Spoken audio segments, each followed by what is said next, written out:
Thumbs up the stream, everybody. Make sure you thumbs up.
What's up, everybody?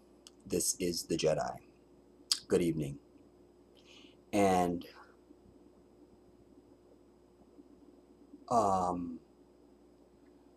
something that expresses long time no see, at least on this channel. I'm doing this for two reasons. The first reason is because I need to do something periodically on this channel just to keep some blood flowing through it. And at least until I figure out what all I want to do with it. As you may or may not know, I have my other channel, which is the main channel in my life now, is Jedi Africa. And Jedi Africa is about my life going forward. I documented my journey to Africa. As I said long before I start putting the moves into place to move to Africa, I started telling you I don't know what will become of this channel, you know, because my life is going to be not centered around things that happen in America. I'm over America and have been for a very, very long time. And while I wish that most of my people would get to that point and find the strength and the maturity to get out of here, I can't make that happen. But you know, it is what it is. When I had my other channel, my other the Jedi channel, my big channel, 23,000 subscribers, that was about liberation and revolution and trying to move my people to action. And then that channel got shut down because of the white devils of why you should get out of this country and be over America. And then we started this one. And about, I don't know, 5 years ago. And so this channel has just been sort of waning since I began to depart emotionally and spiritually and physically from America. And I just everything is about my journey to Africa, you know, and what I have done and what I'm doing. That's the first reason why I'm here right now. And the second reason is because this is a topic that bites my ass. And the final straw of why I'm here now today is because somebody mentioned to me last night in our stream on Jedi Africa what I thought about Julius Malema, and I have nothing but praise for him. But since last night and now, I found out that Julius Malema was making statements in support of this alphabet bullshit in South Africa. And then I saw him with my own eyes and heard him with my own ears saying the line vomit of, you know, we support everyone's right to be who they are and all of this. And I threw up for about a half hour before I came to do this stream right now. And I have nurses and doctors standing by, and they're not sure which way it could go. We don't know. It's all touch and go. We don't know. So that was surprising. I'm going to address that. But I'd already started getting an itchy hair, I think when I was still in Gambia. I don't know now, but I saw that the hag, you know her as the Vice President of the United States, I know her as the hag. There she was in Ghana, proclaiming how deeply she felt about human rights. And she immediately tied that to this gay nonsense. By the way, I'm not going to use my larynx, my vocal cords, and my energy to pronounce the alphabet every time I talk about these fucking people. It's gay people, the homosexuals. You understand? That's a lot easier, takes a lot less energy, and I will live longer. So the rainbow bullshit, either of those works for me. You know, I need to do what works for me. And this is the year of me. So there she was. And then on top of that, to further escalate my distress, was His Excellency Nana Addo Dankwa Akufo-Addo, who I've had nothing but high praise for, because the hag was there visiting Ghana, and there they were doing a joint press conference. And he began to try to water down and misrepresent the legislation that the Ghanaian lawmakers had passed, strengthening the objection to any and all displays of homosexuality in the Republic of Ghana. And that was precipitated. There's always been laws on the books in Ghana. But this further strengthening, cracking down, and making even more harsh and stringent was precipitated year before last or something like that by the lesbian bitch who is some position in the military or in the government. And there she was in Ghana at the American Embassy raising this rainbow flag over the American Embassy in Ghana during their pride nonsense. Outraged all Ghanaians, pissed off the government, outcry from the people, and then they came through with even harsher laws. So now that white lesbian bitch does that, precipitates more harsh legislation, Now the Hague is back in Ghana to further push this on. Like that wasn't enough. Now let me come here and back it up. Then I happened to see what you see as the thumbnail for this video. There she was in Cape Coast, getting all emotional over the Cape Coast castle, the slave dungeons that's there. Think about that. Your first statement was you there to represent these fucking gay people, and then you're crying at the coast. How does that weigh? What is your priority? Because it seems that what happened at Cape Coast, the door of no return and all of that, the slave dungeons, and our journey here, the ongoing crime against African people from white devilish ass people. Let's be very clear. There'll be no mincing of words here. If you can't take the truth, take your shit. So how do we jump from that to it's these rainbow people? Let me remind you with a couple of numbers, everybody. There are more people with peanut allergies in this nation, and probably on earth, than there are gay people. They are 0.1% of the population. There's 330 million people in just America. You do the math. There's 3 of them. But they pushed this across the earth, and definitely across this country, as you would think it was some major number of people. And further, you would, if you listen and believe their propaganda, you would think there was some sort of all-out assault on these people, and they were just really going through it. And they're not. Where was this hag bitch to go to Ghana and say, I'm for human rights, and I'm sick and tired of what white people are doing to our people, shooting us down in the street every day in America, and I'm going to do something about it.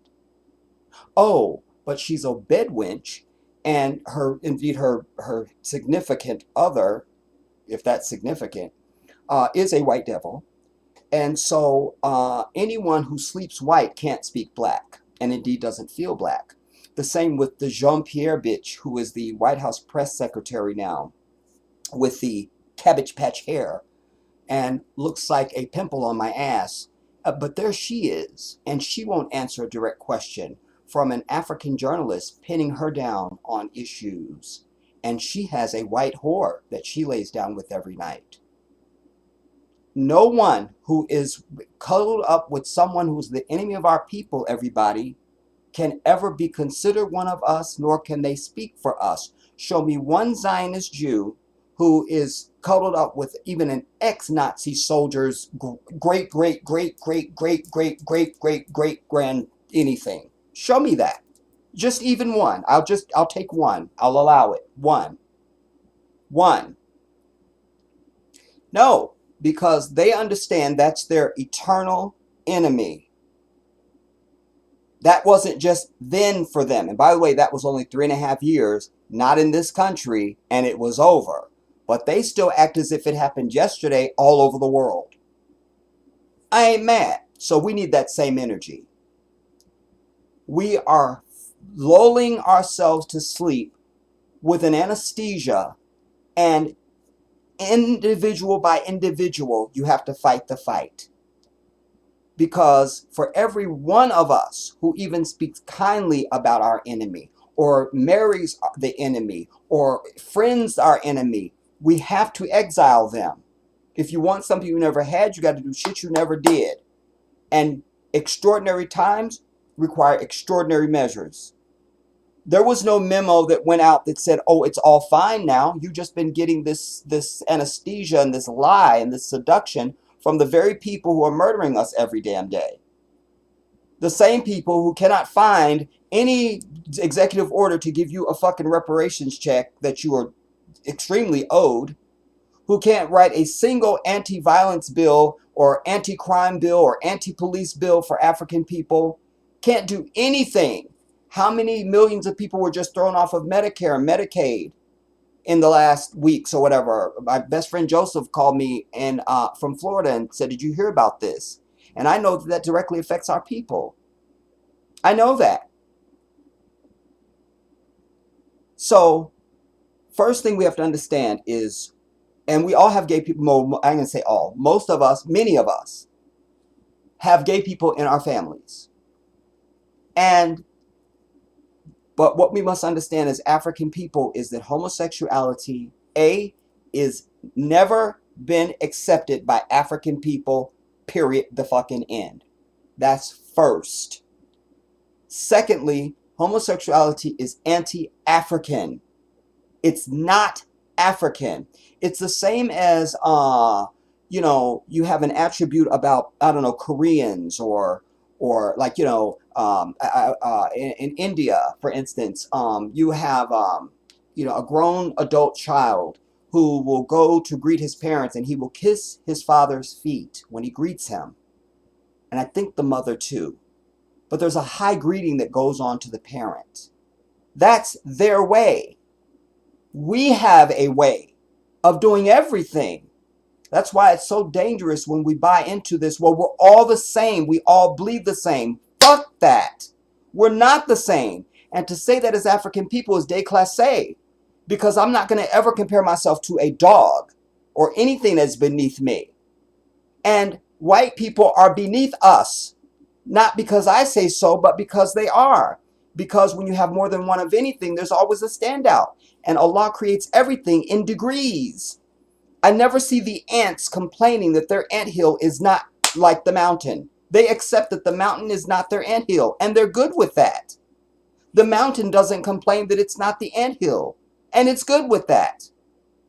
But the only entity on earth who is obsessed with trying to draw everybody else into its inferiority and then wash out your greatness is white people. This is the truth. Are Arabs doing it? Name it if it's happening. And I don't mean because you know one Arab. I'm saying this is not a thing from Arabs. We know this. It's not a thing from Samoans. It's not a thing from Latinos. It's not a thing from, Koreans or Vietnamese or Filipinos or, just name the cultures of the earth. We got to name the hand. And even this gay bullshit is flowing from white people. Don't buy into it. And if you're a Christian, you claim you're a Christian, you love the Lord expects something from you. And his law is the same today as it was from the day that he said be to the earth. It's not cool. And the first people that run to, well, I'm okay with it, and there you are marching with gay people and accepting their shit and all this, is fucking Christians. You don't see nobody in no Muslim country saying to any Muslim leader, what about the LGBT community? No Christian Amanpour, no Diane Sawyer, nobody. You're not going to see it because they understand that Muslims have standards and we don't compromise that for your ass. And if you try and make us, we will strike on your shit and tell you we struck on your shit. Christians have no backbone. That brings us to Africa. While many nations in Africa are either Muslim or have a high Muslim population, there is Christians. And those are the people that you see them going and asking this shit to. Gambia is a Muslim country. The president of my country is a Muslim. He's not going to be saying this. It won't happen. But Nana Addo Dankwa Akufo Addo, while Ghana has a high Muslim population, it is not an Islamic country. So there is wafting on the situation as soon as the bitch walks in. And oh, by the way, in a Muslim country, any bitch walking in from CNN or Kamala Harris, the hag herself, is going to at least put a headscarf on their head, at the very least, out of respect for the culture in the country. Period. They may have it back here and barely, you even see Leslie Stahl, that 80,000-year-old bitch, when she's on assignment someplace. There she is with some scarf and she goes to speak to the sheikh in Saudi Arabia or she's in Qatar or something like this. But they don't give you no respect because Christianity don't stand for shit. There's no backbone. None at all. Ask any Christian. Say, tell me something you're not allowed to do. Tell me something you absolutely would defend from your Christian faith. They're going to stand there for about 10 minutes. But if it's the Muslim, you gonna be standing for an hour while while we tell you all the shit that's not cool and that we're not compromising for. But screw all of that. I'm talking about Africans. Us. We. Me and you. We don't accept this shit. You understand? While I love my nephew Michael, who I haven't seen in many years, whatever. All right. But we knew since Michael was knee high to a cricket, he was different. We knew. We knew before he knew. And I believe these people when they say they were born that way. 100% true. 100% true. Because it's not an either or, it's a both and. They were absolutely born that way, and no, Allah didn't create them like that, and it's some bullshit. It's both. And here's why. Because, and I don't know if I'm going to be able to find it. There's some videos I'm going to show you, some news clips. But there was even a scientist, a black scientist, there he was in a lab being interviewed with some lizards. And he was showing some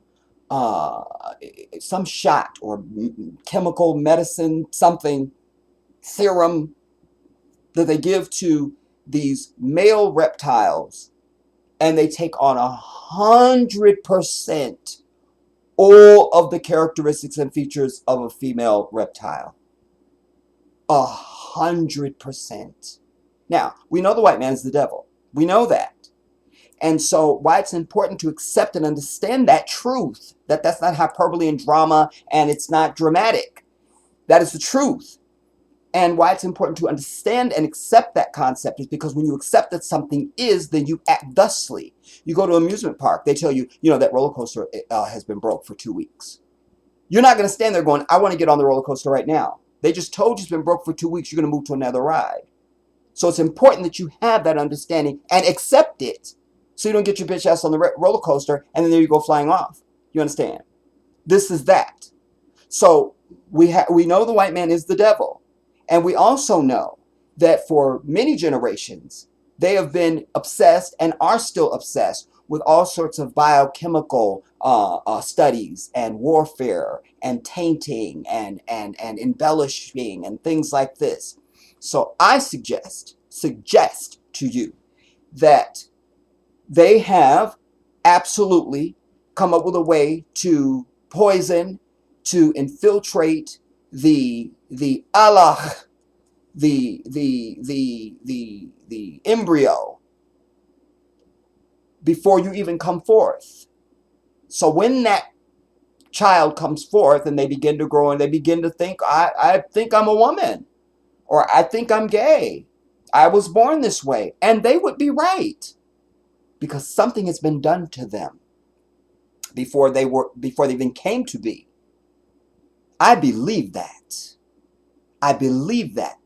And I also cite that, the woman's OBGYN and all that stuff, that's a mysterious world for most men and males. We don't really know what y'all do when they be like, I got a doctor's appointment. Girl, I got to see my gynecologist and all this stuff. We don't really know about that.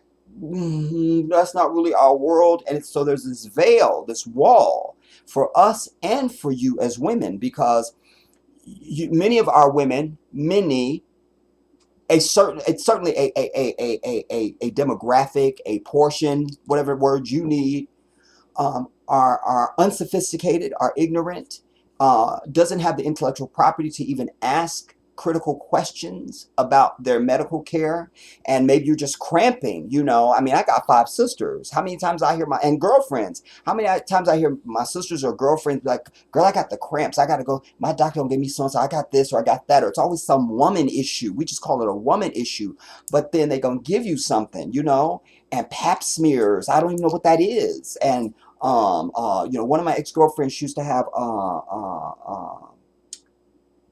ovarian cysts, her and her twin sister.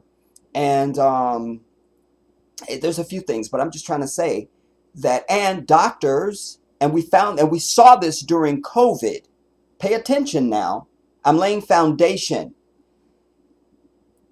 Think back now. At the height of COVID, we saw how the medical professionals operated. Whatever the liars in Washington said, Fauci's little gnome-looking ass and crew, that was the line.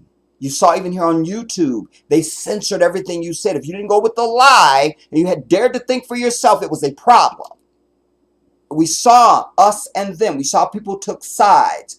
People that were friends with somebody the day before, or knew somebody in the community the next day, that you come to the restaurant where they work. You can't come in if you're not vaccinated. You can't come in. You feel me? So doctors don't ask questions. Do you understand? They only take nutrition in school, in medical school. Doctors get about 15 minutes of nutrition. Did you know that? Did you know that? That's a fact. Go call your doctor tomorrow and say, yeah, listen, when you were in medical school, how long did you guys take nutrition? They will tell you never. You understand? So that's why you have to go to a nutritionist when you need to know something about nutrition and what you need to be eating and not eating and blah, blah, blah. So that's right up there with this. There's a lot of things doctors just don't know. When we talk about, even as African people, when we talk about the disparity in care, a lot of doctors just don't know that. That's not taught to them. They don't know this. You understand? So certainly, and as black people, certainly we have always had our suspicions about AIDS and cancer and just anything that we see. We know it's a white hand. We know it's some bullshit. We know it. We already know it. We know it. Because many, not enough of us, have a very healthy suspicion when it comes to anything articulated by white people. Certainly their industries and their bureaucracies and things like that. And so we know, but you talk to the average doctor, they wouldn't know that or think that. If you say to them, what do you think? Do you think that, like Ebola was something that was created by, in a lab on purpose? They're going to say they won't know that. You may get one or two enlightened doctors or something just in a rare moment or something that are like, yeah, I know about that. But it's not common, and so if you say this to them, this would also be foreign. So yes, gay people are born that way. They are. They are. They are. But that's not created by God, and it is still anti-African. So it is for that reason that, and even as Muslims, you talk to any imam, they will all say, it is some bullshit, we're against that, but we're kind to them. But we wouldn't in any way, but kindness is a very different stance from then now we're going to facilitate. You understand? So we won't be building any facilities for you and marching with you in parades and all this kind of stuff. That just would not happen for Muslims. And when you see some hijabis or something like that, like Muslimas out in some of these crowds and stuff like that, maybe they just have a friend and they trying to be there. But just know that the 1.9 billion Muslim world does not support that. Does not. You understand? Because our allegiance is to the one who creates and what he has instructed and said, and not shit else. Not the hag, not this propaganda, and definitely not these alphabet-ass people. So, that brings us to Africa. There is an ongoing, and I've touched on this a little bit in the past. I brought you even one video, I think it's here on this channel, a mashup of African leaders, their response to journalists who were bringing this to them. And they were basically like, get out my face with that. It's some bullshit. We don't do that here, and kick rocks. But we see this ramping up again now. And especially at a time when there is so much growing awareness about Africa from African people across the diaspora. The veil is being pulled down. Many more black people across the world are beginning to understand Africa is not some desolate place that is unattractive and undesirable. They're beginning to understand it's not one fucking country, that it's an entire continent bigger than every fucking thing else on this planet, and it has 54 countries, many of them dwarf this bitch and others, and that it is a fantastic place to live. It is a better place to live. It's a cheaper place to live, and there's definitely real freedom there. And when these leaders speak, they speak for their people, not for their agenda. Now, there's corruption in other areas, but I don't ever hear an American leader say, I am representing the people of the United States on this issue. It's always our government says this, or we say and we say. So when the hag goes and stands in Ghana and is making her little proclamation, first of all, she'd been punched. At least somebody should have thrown a shoe at her like they did to Bush when he was in office. I forget what country he was in, and the dude threw his shoes at him. Ugh! If only one had hit him. That I could live on that clip if the shoe had hit him. I could just live on that. I don't think I would eat much else. So first, I want you to see the whore.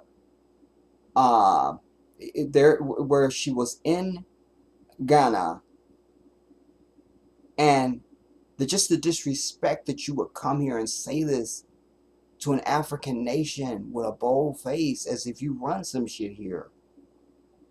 Like, you don't even come to my house and put your feet up on my coffee table without at least seeing if it's okay first.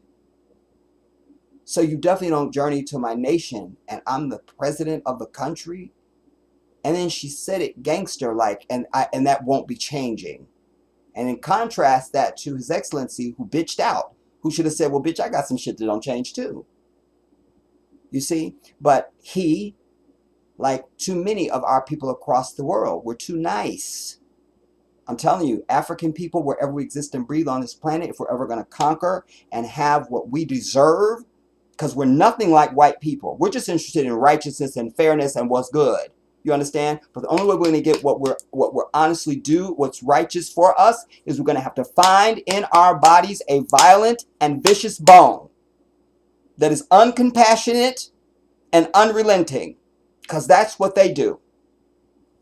That's what they do. That's what they do. That's what they do. We're still allowing this nonsense that, you know, as if there's white people that have never met a black person. Fuck you. You got the internet, television, everything else now. There's not anybody on earth that doesn't know something about black people, period, the damn end. Period. And let's be very clear that everybody on earth, everybody, especially white people, want to be black. Every single one. Man, woman, and unborn goddamn child. They all want to be black. That I can tell you. Everybody wants to be black. Is this the clip?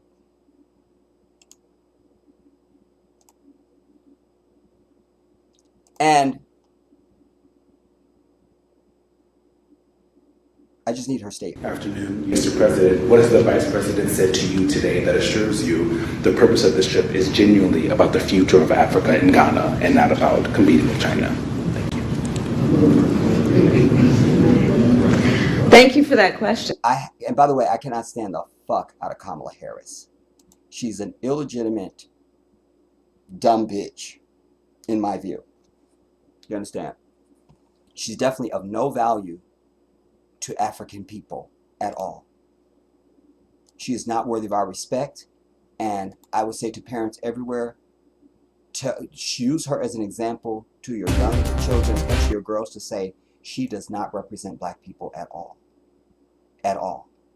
She is a wench whore who is on a personal endeavor for her own personal life. That's it. Who doesn't even know who the fuck she is herself. Is this it? I have raised this issue. I think this is it. All right, let's bring you in. So we can sort of start in the order of my precipitation.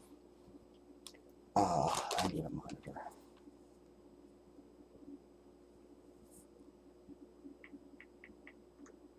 Why I'm also riled up about this, everybody, is because, listen, I always tell you guys, I see the big picture of everything in life. It doesn't matter what it is. I see the big picture. And I am very clear and very firm to say that I think that the African continent should be off limits to anybody white. I don't give a fuck what country they're from. Period. They're still white. We're acting as if we're not. No crime was committed against us, and as if there's been some recompense that has been made. We're acting like that. We're acting like there's just been a 9-point something earthquake. You live in a 50-story building, and as if it's already been inspected, and it hasn't. We're acting as if, though. You see? So my grandmama would say that's putting the cart before the horse. So no white people should be allowed anywhere on the continent of Africa. That's first. Period. And we should stop any and all exports of our precious minerals and materials that enrich the rest of the world. Africa needs to sequester for about 2 years and say, nobody right here, right now, till we get it together. You understand? This bullshit is a red herring. It is to stir up something else, but also to begin to put something negative in the minds, because when you want to destroy or attack somebody, what America always does, they try and tell you they're bad, and you're dumb as fuck anyway. Nobody gets to tell me about any black person or black entity that's not black. Period. Period. I don't give a fuck if it's something good or bad. You don't tell me. You don't. You're not qualified. But the idea here is to make it seem like they're against human rights and they just, oh my God. When this is the place that's against every fucking human right in this bitch. They never cite that the UN declared police brutality upon African people crimes against humanity in this bitch. That's in the last 5 years. They don't mention that. No resolution on that. No acknowledgement even.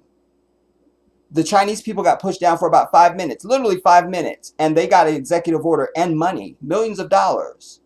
And an anti-something bill. I'm tired of being disrespected as an African person. And I'm definitely going to be vigilant. And if I can't do shit, I'm definitely going to have my say to try to provoke the protection of Africa as a whole, as a continent. You understand? Nah.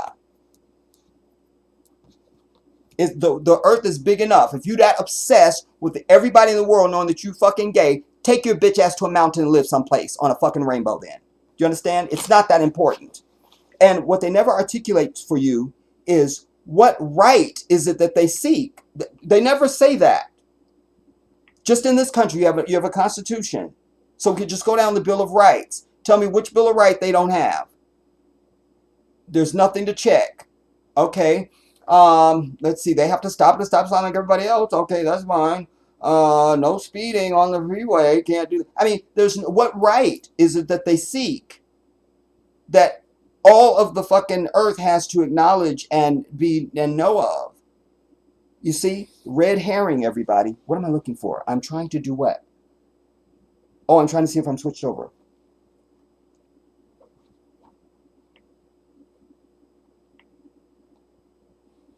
And then it's also compounded because I know how dumb the American public is. And I know how dumb my people are too. So you're like, fuck, this shit is going to work. You understand? So somebody has to sound the alarm.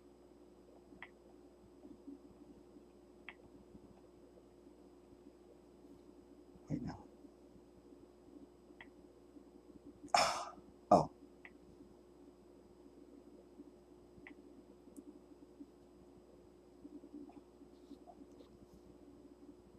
No, I didn't switch over.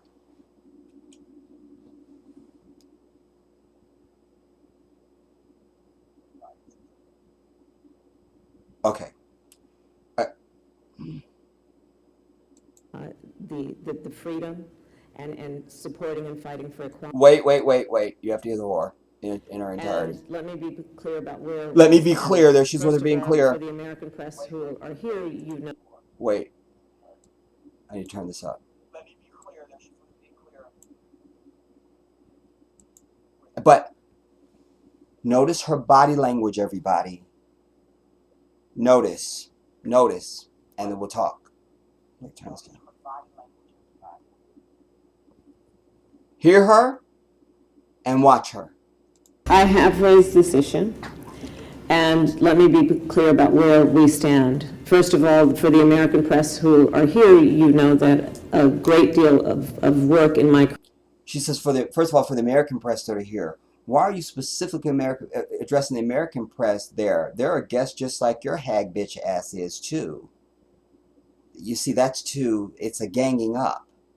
No need to do that. There's no need to cite the American press. No need. Go on. I'll shut up. And let me be clear about where we stand. First of all, for the American press who are here, you know that a great deal of work in my career has been to address human rights issues, equality issues across the board, including as it relates to the LGBT community. Wait now. The hypocrisy. Because much of her work, as if she's just this harrowing hero that she's been out there fighting and fighting, and somebody show me one thing the bitch did in objection to the murder of us in the streets every goddamn day. Also, where was this whore to articulate the apprehension and the suspicion of African people about vaccines or anything medical from fucking white entities during COVID? Where was the bitch to say, our people just don't trust your bitch ass, especially after we don't need Tuskegee at all, but we can cite that one as well. You understand? It's a lie. It's not true. By the way, she represented in the Senate, California. I forget what district and nobody cares. But there's 70 to 100,000 people homeless in Los Angeles alone. That's just Southern California. That doesn't even get to Northern California. 70 to 100,000 homeless people in Los Angeles alone. But she's so concerned about human rights. Let's go on. Human rights issues, equality issues across the board, including as it relates to the LGBT community. And I feel very strongly about the importance of supporting the freedom and supporting and fighting for equality among all people, and that all people be treated equally. I would also say that this is an issue that we consider, and I consider, to be a human rights issue, and that will not change. And that will not change. Now, thank you for the question. Now, here comes Limp Dick. Hear him now. So thank you for the question. First of all, we don't have any such legislation here in Ghana. A bill has been proposed to the Parliament of Ghana, which has all kinds of ramifications, which is now being considered by the Parliament. It hasn't been passed, so the statement that there is legislation in Ghana to that effect is not accurate. No legislation. No, it is accurate, and I'm going to bring you the receipt on that. I'm going to bring you the actual lawmaker who wrote the fucking bill. Let's go. The bill is going through the Parliament. It's going through the Parliament. The Attorney General has found it necessary to speak to the committee about it regarding the constitutionality or otherwise of several of its provisions, and the Parliament is dealing with it. At the end of the process, I will come in. But in the meantime, the Parliament is dealing with it. And I have no doubt that the Parliament of Ghana will show, as it's done in the past, first of all, its sensitivity to human rights issues, as well as to the feelings of our population, and will come out with a responsible response to the proposed legislation. That's a weak as fuck, because he could have said right there, like many other African leaders have said and do say when they're approached with this bullshit. I represent my people. A few years ago, I brought you Uhuru Kenyatta, who was then the president of Kenya. And there was the Christiane Amanpour whore from CNN trying to say, ooh, you're going to be in trouble with those statements. With who, bitch? I'm the president of a whole nation. I run it. Who am I in trouble with? And I'm representing the people of Kenya. Who am I in trouble with? You see? But white demons think that they run everything on earth. So even if you're the president of an entire country of millions of people, you're still their subject in their fucked up white minds. You see? So instead of him showing balls, he's 76 or 77 now. Kamala is 3 years old compared to him. Instead of him saying, no, I represent the people of Ghana, and I'm also an African, and we see your human rights and all that shit, but that's just not what we do here. That's like you go to an Islamic country and you want to push pork over on the Islamic population.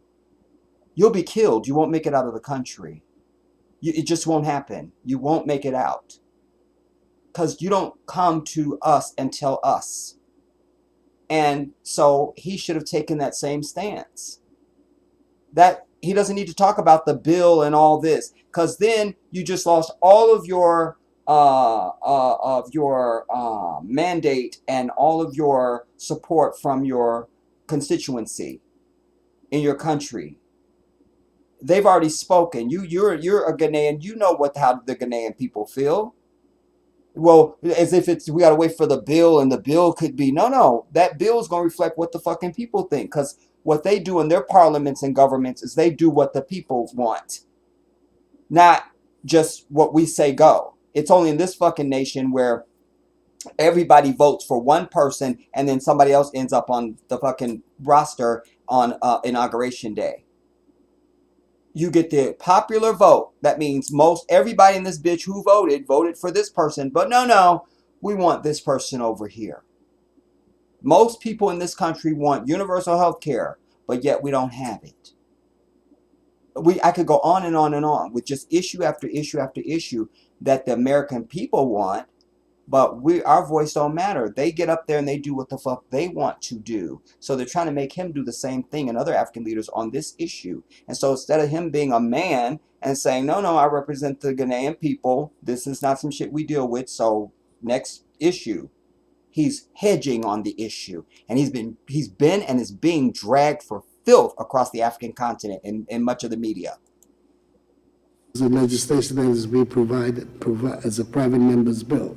This is not an official legislation of the government, but it is one that has been mooted by a handful of private members. So we will see what the final outcome of it. But we will see what the final outcome is. We don't know what the outcome is. From a recent discussion I had with the chairman of the committee, the substantial elements of the bill have already been modified as a result of the intervention of the Attorney General. We will see what the final outcome will be, and that is the stage at which I will also have the opportunity to prevent. As far as the presence of Wagner is concerned, we're concerned about it. We made clear our concerns because, first of all, it raises the very real possibility, which is one that we need all of us on the region and the continent to be aware of, that once again, our continent is going to become the playground for great power conflict. Because one group of people coming, whether they are an official or an unofficial group, all of us know the realities of what's going on. It's not very difficult for another group of people to say, there will come, and before you know it. Because that's a different issue that they're talking about there. All right. Which is important, but I don't want to get into that. That's not the scope of what we're dealing with here, right now. So, I want to come to another piece. Where is it?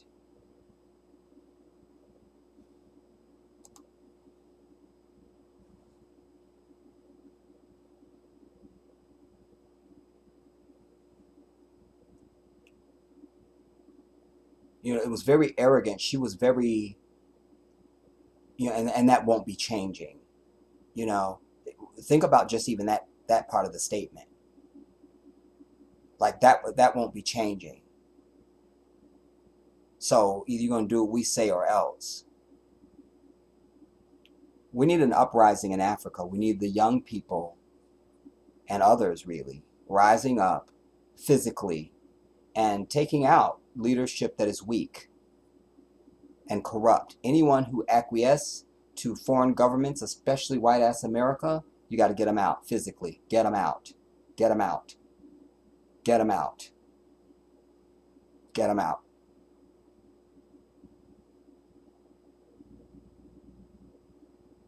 Drastic times require drastic measures. Nice does not work. Fuck peace.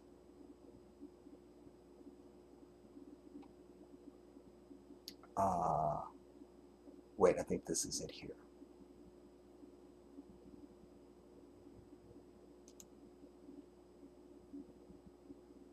Please don't take that command. Damn it, bastard.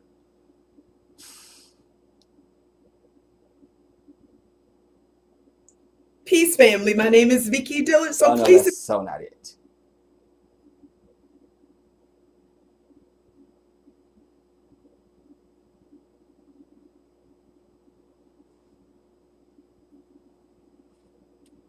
Um,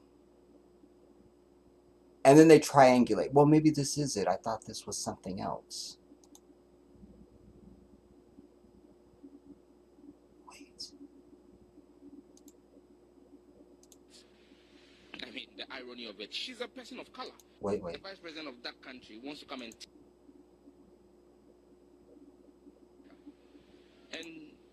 the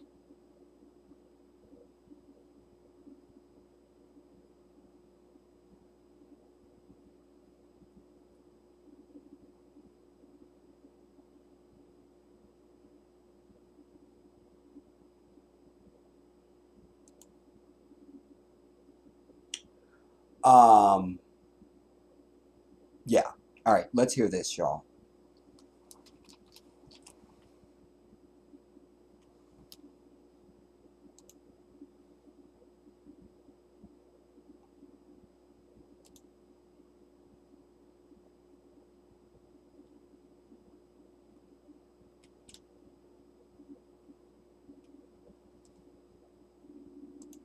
so-called anti-LGBT. you're entitled to your opinion. The same Wait now. Kamala Harris is entitled to her opinion. The same way you're entitled to your opinion. The same way I hold the opinion that she and the American government are a bunch of cowards, and that they have no right to talk about human rights because This is the guy who wrote the legislation.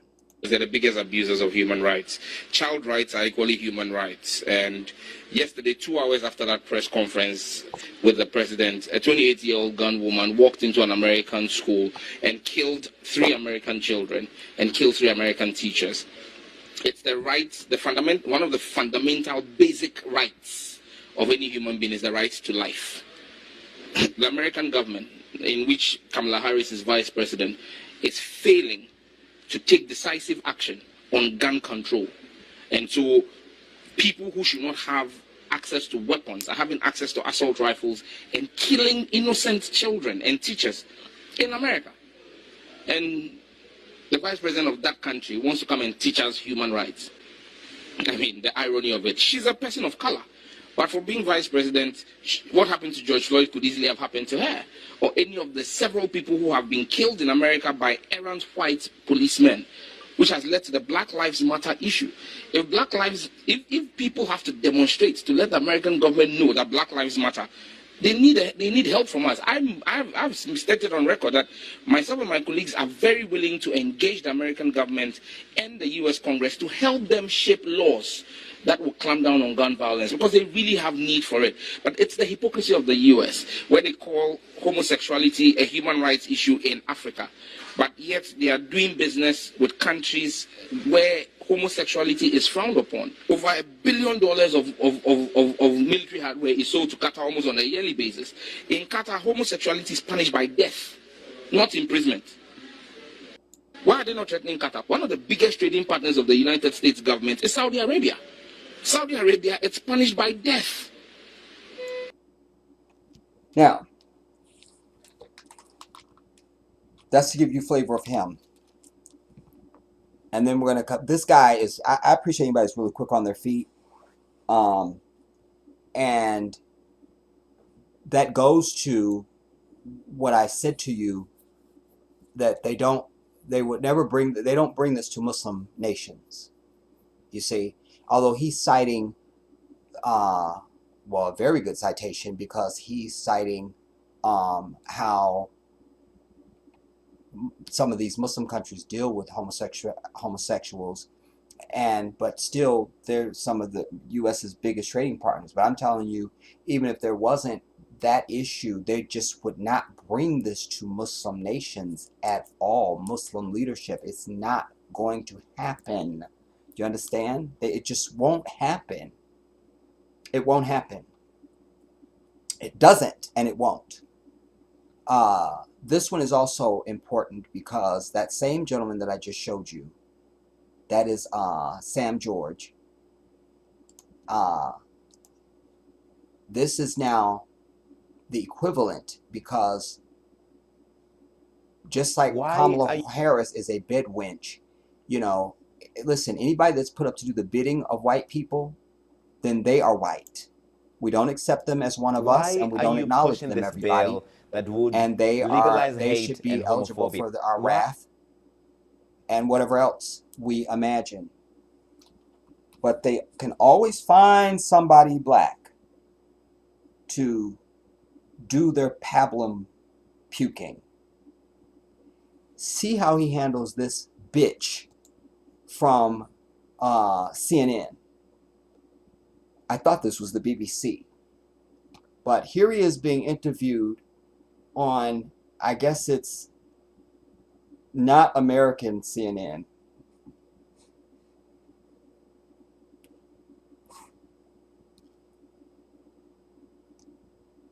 See this now.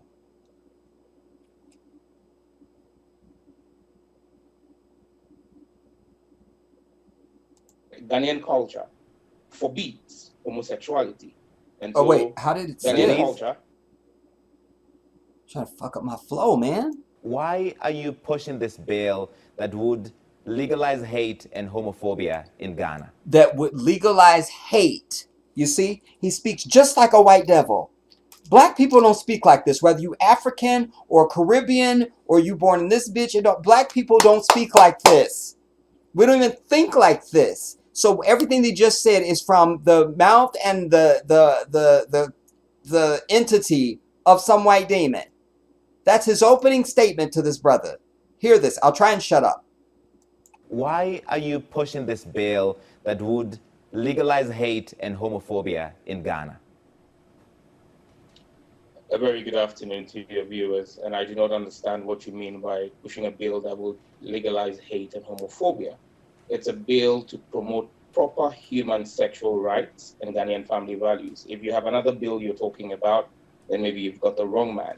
But if you're talking to me about the bill I'm sponsoring in Parliament, it is to promote proper human sexual rights and Ghanaian family values. What are these Ghanaian family values in your mind, sir? What do you consider? Listen, what are these Ghanaian family values in your mind? You know, they never ask that of American leaders. Like, you don't have the right to have morality. We tell you your morality, nigger.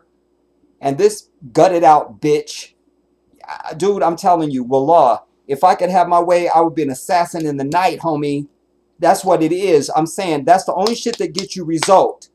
That's it. That's it. Fear. Ghanaian family values. I'll just try and shut up. I said that a minute ago. I'm gonna try, y'all. I'm gonna try. Maybe you've got the wrong man. But if you're talking to me about the bill I'm sponsoring in Parliament, it is to promote proper human sexual rights and Ghanaian family values. What are these Ghanaian family values in your mind, sir? What do you consider Ghanaian family values? Article 39 of the Ghanaian Constitution is clear that the state shall take steps to inculcate the right Ghanaian values, customary values, into society. The Constitution of Ghana makes the states clearly that the National House of Chiefs is the custodian of Ghana's custom. This bill is supported by the Ghana National House of Chiefs. Our fourth consultative forum, which was held in the Ashanti regional capital of Kumasi, was actually sponsored by the National House of Chiefs. And the president of the National House of Chiefs spoke extensively at that conference, where Ghanaian culture forbids homosexuality. And so Ghanaian culture... These members of the LGBT community we're speaking to, sir, are also Ghanaians. They're also Ghanaian. They are part of Ghanaian culture. And they're saying...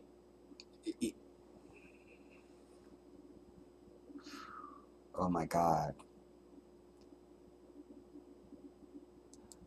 They're gay, they're transsexual, they're bisexual. They are also Ghanaians. Some of the individuals who were involved in planning terror attacks in America are American citizens. Is it American culture to kill people? That's a false... No, it's the same shit, black bitch. It's the same thing. He's saying, well, is that American culture to kill then? Because you're trying to say, you see, every time he catches him on his own shit, he goes, well, it's not about that. It's about this. This brother's masterful. Let me just try and, okay, I'll walk away. Ghanaians. Some of the individuals who were involved in planning terror attacks in America are American citizens. Is it American culture to kill people? That's a false. That's not the same comparison. But what I want to focus on Who here says is it's not the same comparison? You are telling me that because we have people who are carrying out an activity that is illegal per our laws already, and our culture frowns on it because they are found in our jurisdiction, that is our culture. there Is it were many American things that culture were to take a gun to illegal school and that shoot are innocent unjust. children and teachers? Honorable MP, there are many things that were illegal that were unjust, and those laws were changed because they are unjust. Well, laws are a reflection of society. Until 1960, American society did not find women fit to vote, and so women did not vote there. When they found them fit And to so- vote, society evolved. Society evolves. At this point in time, the Ghanaian society is in a position where it says it is not welcoming of homosexuality, and any other person must respect the views of Ghanaian society. The CDD, which is a far-right liberal think tank here in Ghana, carried out research which was published on the 1st of July. In fact, the academics who have sent in a memo against this bill have two of their fellows, the CDD's fellows in there, the Center for Democracy in Ghana, Democratic Development. They've been clear. Ghanaians are 97% tolerant of Ghanaians of different ethnicity, 94% tolerant of people of different religion, 91% tolerant of persons of different political persuasions, 71% tolerant of migrants and foreigners, but only 7% tolerant of homosexuality. That is the system, that is the society of Ghana. What's your reaction Laws to are the a form members of the rule LGBT community, society sir, agrees to. that we've been speaking to who tell us they're afraid for their lives when this bill passes, if this bill passes, that they're afraid to even leave their homes? Well, anybody who is engaged in an illegal activity should be afraid of the law, shouldn't you? Then there will be no essence of law. But let's be clear about this. The United States in 2021 remains the most dangerous place for homosexuals. As of June 2021, an independent story, a story run by the Independent. Sir, this is not about the United States. This is about Ghana. This is about Ghana. Homicide. This is about Ghana, so I want to focus on Ghana, sir. Hang on. Let me ask the question. Let me ask you the question, sir. This is about Ghana. You are, as part of this bill, legalizing conversion therapy, which I tried. Y'all saw me try. Torture. Do you believe that homosexuality can be? Shouldn't you? Then there will be no. Wait, turn it off.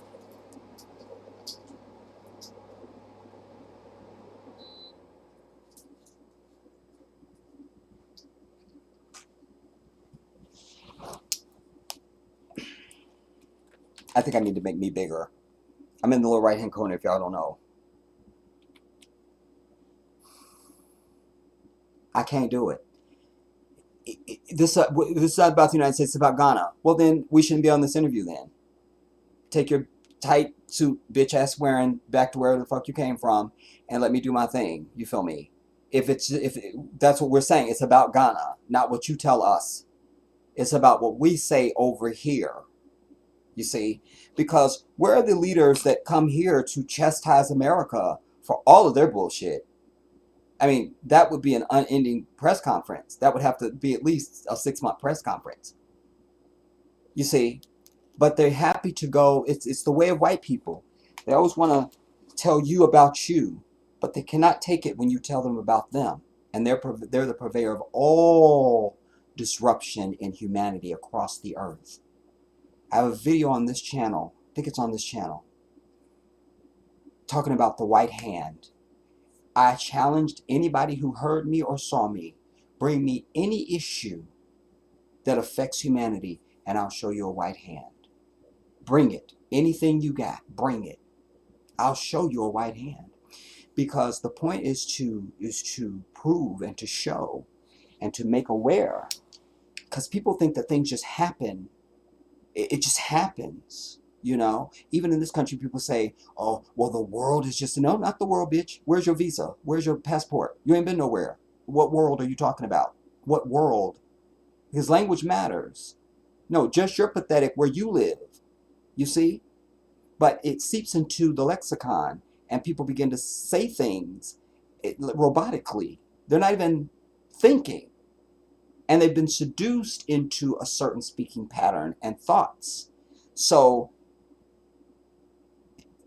as I lose my train of thought, let's go back and I'll come up with what I was going Ghanaian to say. society is in a position where it says it is not welcoming of homosexuality, and any other person must respect the views of Ghanaian society. The CD, Ghanaian culture, forbids homosexuality, and so But Ghanaian culture, which these may be members alien to of the you and LGBT many of community you, we're speaking to, sir, are also Ghanaians. They are also Ghanaian. They are part of Ghanaian culture, and they're saying they're gay, they're transsexual, they're bisexual. They are also Ghanaians. some of the individuals who were involved in planning terror attacks in America are American citizens. Is it American culture to kill people? That's a false. That's not the same It's comparison. the same But thing. what I want to focus on Who here says it's is not the same comparison? You are telling me that because we have people who are carrying out an activity that is illegal per our laws already, and our culture frowns on it because they are found in our jurisdiction, that is our culture. there Is it were many American things that culture were to take a gun to illegal school and that are shoot innocent unjust. children and teachers? Honorable MP, there are many things that were illegal, that were unjust, and those laws were changed because they are You know, unjust. then we need to start protecting people that drink. Then how about that? No more DUIs for anybody. I just proclaimed it. I just fixed it. So I just expunged anybody out there with a DUI. I fixed it. You can thank me later. I just did it. You saw it. I fixed it. Because it's their right and it's their culture. So it's fine. Well, laws are a reflection of society. Until 1960, American society did not find women fit to vote. And so women did not vote there. When they found them fit And to so vote, society evolved. Society evolves. At this point in time, the Ghanaian society is in a position where it says it is not welcoming of homosexuality. And any other person must respect the views of Ghanaian society. The CDD, which what's your is a far right liberal think tank here in Ghana, carried out research which was published on the 1st of July. In fact, the academics who have sent in a memo against this bill have two of their fellows, the CDD's fellows in there, the Center for Democracy in Ghana, Democratic Development. They've been clear. Ghanaians are 97% tolerant of Ghanaians of different ethnicity, 94% tolerant of people of different religion, 91% tolerant of persons of different political persuasions, 71% tolerant of migrants and foreigners, but only 7% tolerant of homosexuality. That is the system, that is the society of Ghana. What's your reaction Laws to are the a form members of the rule LGBT a society community, sir, agrees to. that we've been speaking to who tell us they're afraid for their lives when this bill passes, if this bill passes, that they're afraid to even leave their homes? Well, anybody who is engaged in an illegal activity should be afraid of the law, shouldn't you? I should point this out too. If my memory serves me, the population of Ghana, I think, is 54 million people. So when he talks about, what would you say to the Ghanaian people that said they're in fear for their life? There's three people. There's three of them. You see, but that's the thing. They try to make this tiny thing something like it's your whole fucking country's morality has to change for three people. When their whole thing was they don't want anybody encroaching on them because they're gay. Here they are trying to encroach on the whole fucking world. And my message to gay people out there, let me be in big screen when I say this shit.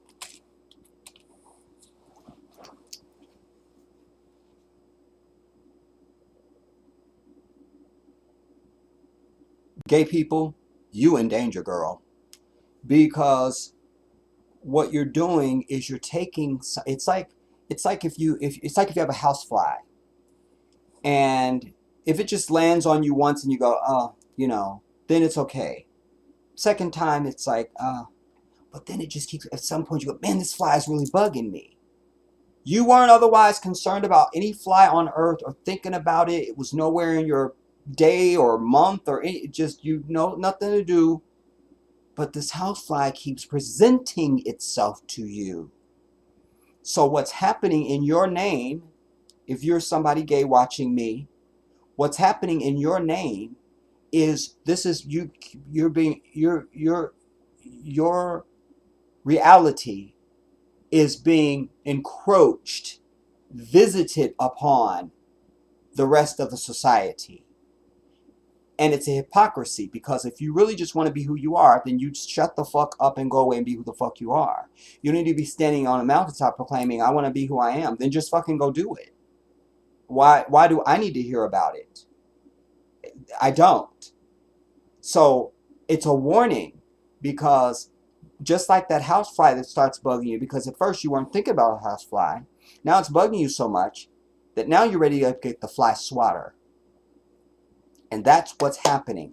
More and more people who weren't even thinking about this issue are now, it's on their radar against their own desire, and they're fed up to hear. So what happens is now when they see you anywhere, maybe you're just twitching out of a Starbucks, it wouldn't have been an issue before, but now you're that fly. Damn it, there's one of them. You may not even think that way. You may just be about going about your own life and doing your own thing. But it's becoming a thing, and that makes it very dangerous for you. So I would plead to gay people under the sound of my voice that you need to start doing some videos and saying, not in my name. I'm just a person trying to do my thing. I'm not about this political bullshit. I don't have nothing to do with that. I'm not trying to tell no countries what they need to do with their laws and rules. I'm good. You need to do that so that people can begin to understand, because some people can't just infer for themselves that all of you must not be on board with this bullshit. There's people that can't infer that on their own. So they need to hear and see you saying that. So you got some videos to do. All right. By the way, guys, every time I hit this to bring you back in, it jumps the timestamp on the damn video. So. In society. Wait. See, it just took it back.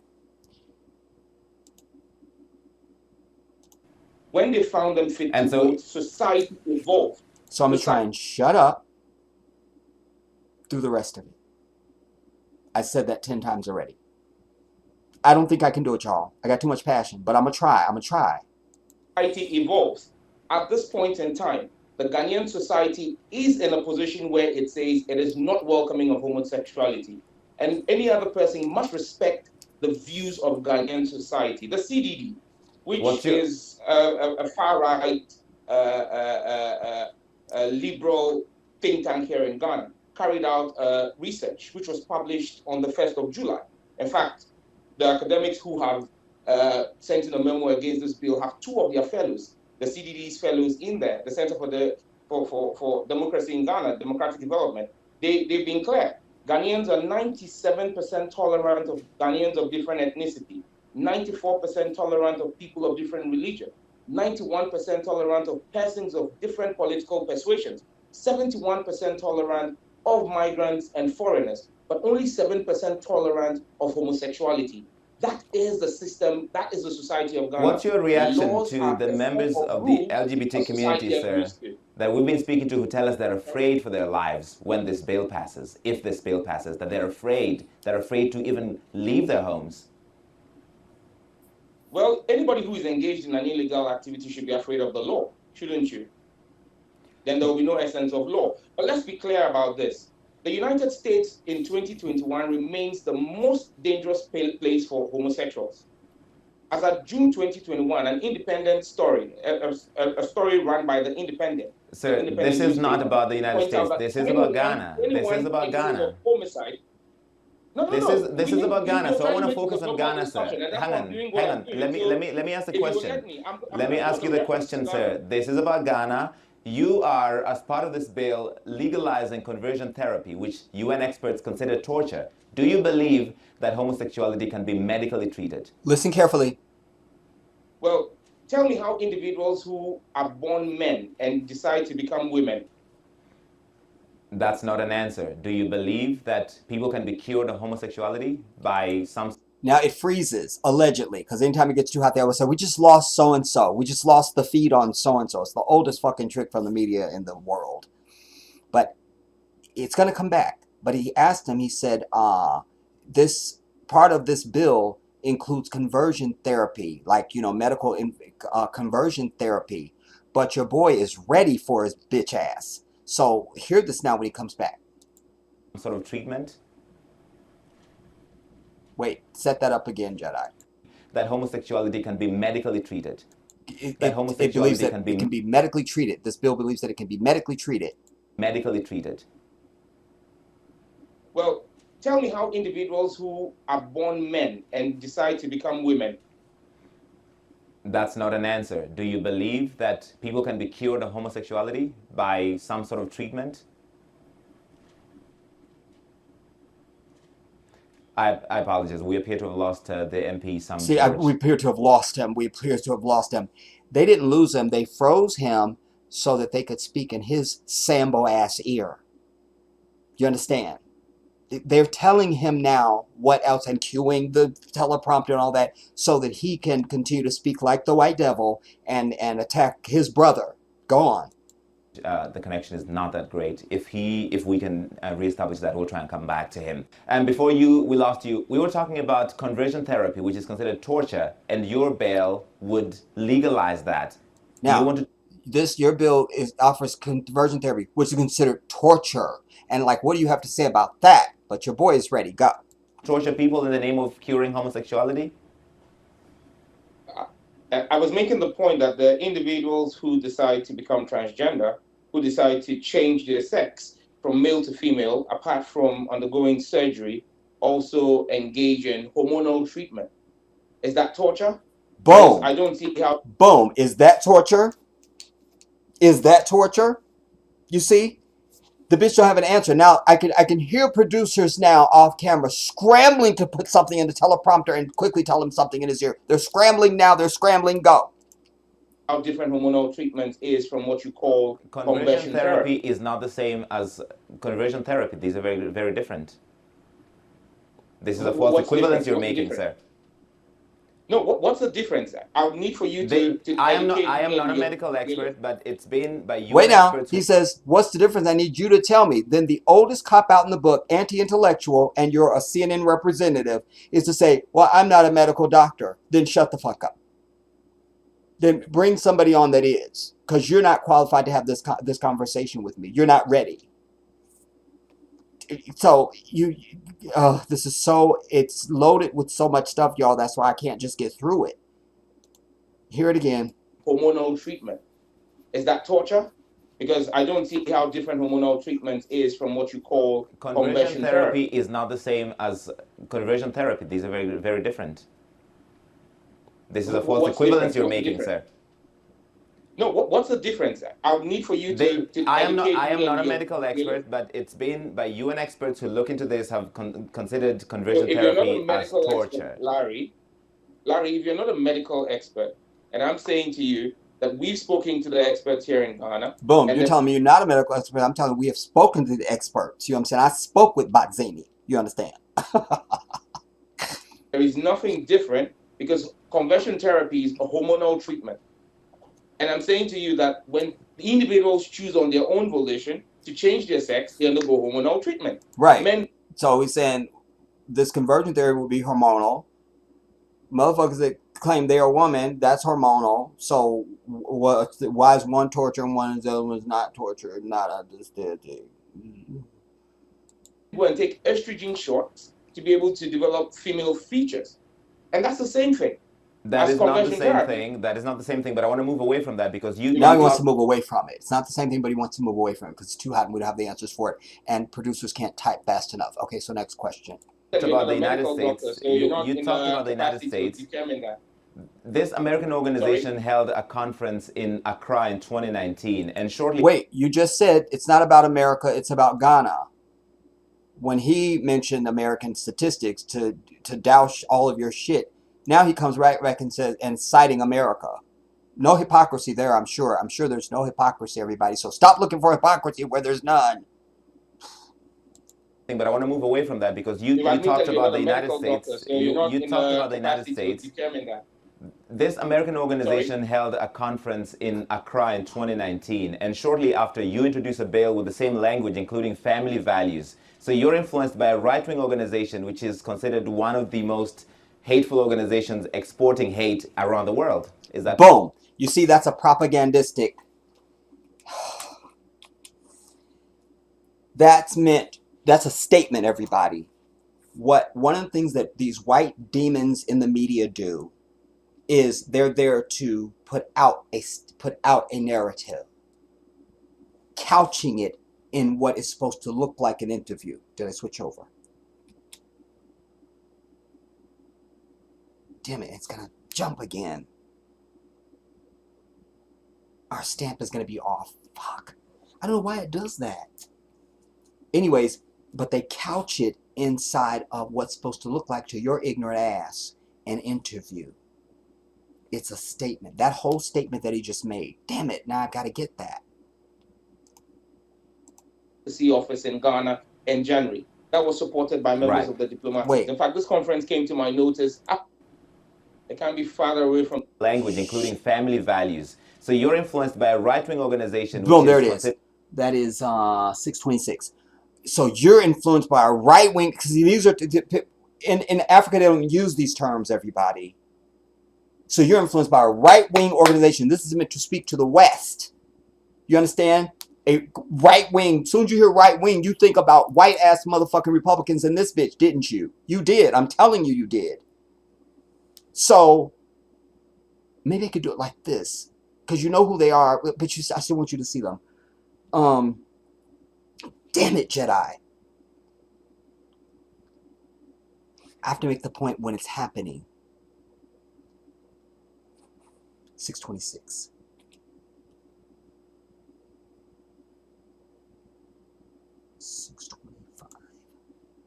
Which is considered one of the most hateful in Accra in 2019. And shortly after, you introduced a bill with the same language, including family values. So you're influenced by a right-wing organization, which is considered one of the most hateful organizations exporting hate around the world. One of the most hateful organizations exporting hate around the world, whose nobody has heard of. Who can name this organization he's talking about? Nobody. I'm telling you, you can't, because you can't.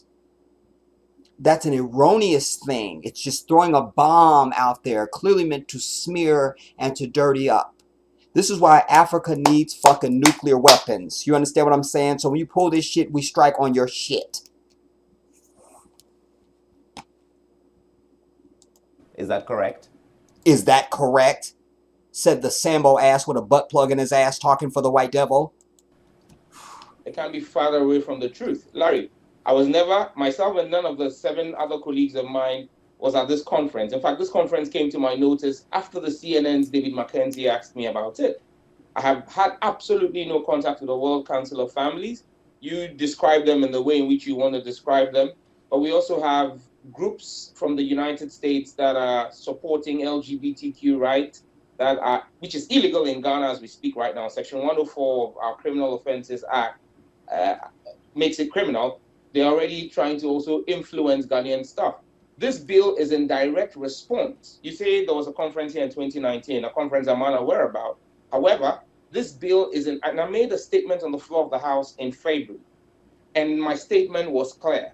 It was in response to the opening of an LGBTQ plus advocacy office in Ghana in January. That was supported by members of the diplomatic corps. So you want to make it difficult for anybody to live an open, free life because of who they love in Ghana, and you want to... See, this is propaganda language, because of who they love. Give a fuck who you love. You don't know who the fuck anybody loves. And most people don't know what the fuck love is anyway. I've made that very clear in my work across this damn platform over the years. You should be very clear for somebody that follows me. But those are trigger words to seduce your weak intellect if you're not vigilant of the mind. For who people love. We don't give a fuck who the fuck you love. But you're not going to be having anal sex out in the middle of the street, bitch. That's not happening. We don't give a fuck who you love, what you eat for dinner, what you brush your teeth with. We really don't care. You're not that important. at all. And by the way, while we're on the subject, do you understand there's more people on earth, certainly in America, that smoke marijuana? I can tell you that marijuana is illegal in the Gambia. But let's just deal with America. All 50 states, there's been something on the books to legalize marijuana. That's what the majority of the people in this bitch want. Legalized marijuana. There's more people that smoke weed than there will ever be of these rainbow ass people. Where's the outcry for them? Well, their rights are being suppressed, everybody. We have to stand up for those people who smoke marijuana. We've got to stand up. They're being denied to smoke what they love. And we can't allow this. It can't be allowed. 5 more minutes. Them to go to jail for 10 years. You're I'm happy trying. with that? Well, you haven't read my bill. It's a misinformation to say that anybody who's found guilty of a homosexual act to go to jail for 10 years. That's a misconception you're peddling, and you should not do They that. they can go to jail up to 10 years. This is just one of the many penalties that is in the bill. You see how the bitch changes language? They can go to for up to 10 years. This is one of the many penalties. Now it's one of the many. First, he stated it as an absolute. Language, everybody. Hear this now. Damn it. We have to go back because I have to show you the contrast. Because I'm trying to show you how to listen down. Hear this. In Ghana, and you want them to go to jail for 10 years. You're happy. Just a second. You want to make it difficult for anybody. Just a second. Office in Ghana in January. That was supported by members of the diplomatic. Now, he's giving you full facts about the bill, the time frame, blah, blah, blah. Then the asshole comes in with this go. So you want... So you want, like, fuck everything you just said. So what you want, because he's got to carry the narrative for the white devil, who's standing just off camera, and he's probably dating a white bitch. That's something else. To make it difficult for anybody to live an open, free life. For anybody to live an open, free life, and then the punchline... Because of who they love in Ghana. Because of who they love in Ghana. I wish to God I was outside that studio, homie. Damn. And you want them to go to jail for 10 years. And you want them to go to jail for 10 years. Listen carefully. You're happy with that. You're happy with that. That was a finite statement. Done. As fact, done. But then. Well, you haven't read my bill. It's a misinformation to say that anybody who's found guilty of a homosexual act to go to jail for 10 years. That's a misconception you're peddling, and you should not do that. They can go to jail up... Now, they can go up to jail. Hearing that, up to 10 years. Up to 10 years. Go on. This is just one of the many... This is just one of the many penalties. That is in the bill. You see, if he had said that on the front end of it, it wouldn't have the same impact. You see, it's specious. And again, when you do something wrong or that's upsetting or something like that, and it's just, you know, bad human nature or something like that, it's not even a blip. We don't care. But shit like this is punishable by death in my fucking book. You understand? I'm here to eradicate and exterminate all purveyors of fucking evil on the earth by hook or by goddamn it crook. And by any means necessary. On purpose. Sir, that you're encouraging Ghanaians to report anybody who is suspected of being LGBTQ. Is that correct? See, all the time it takes to say the fucking alphabet, I'm not doing it.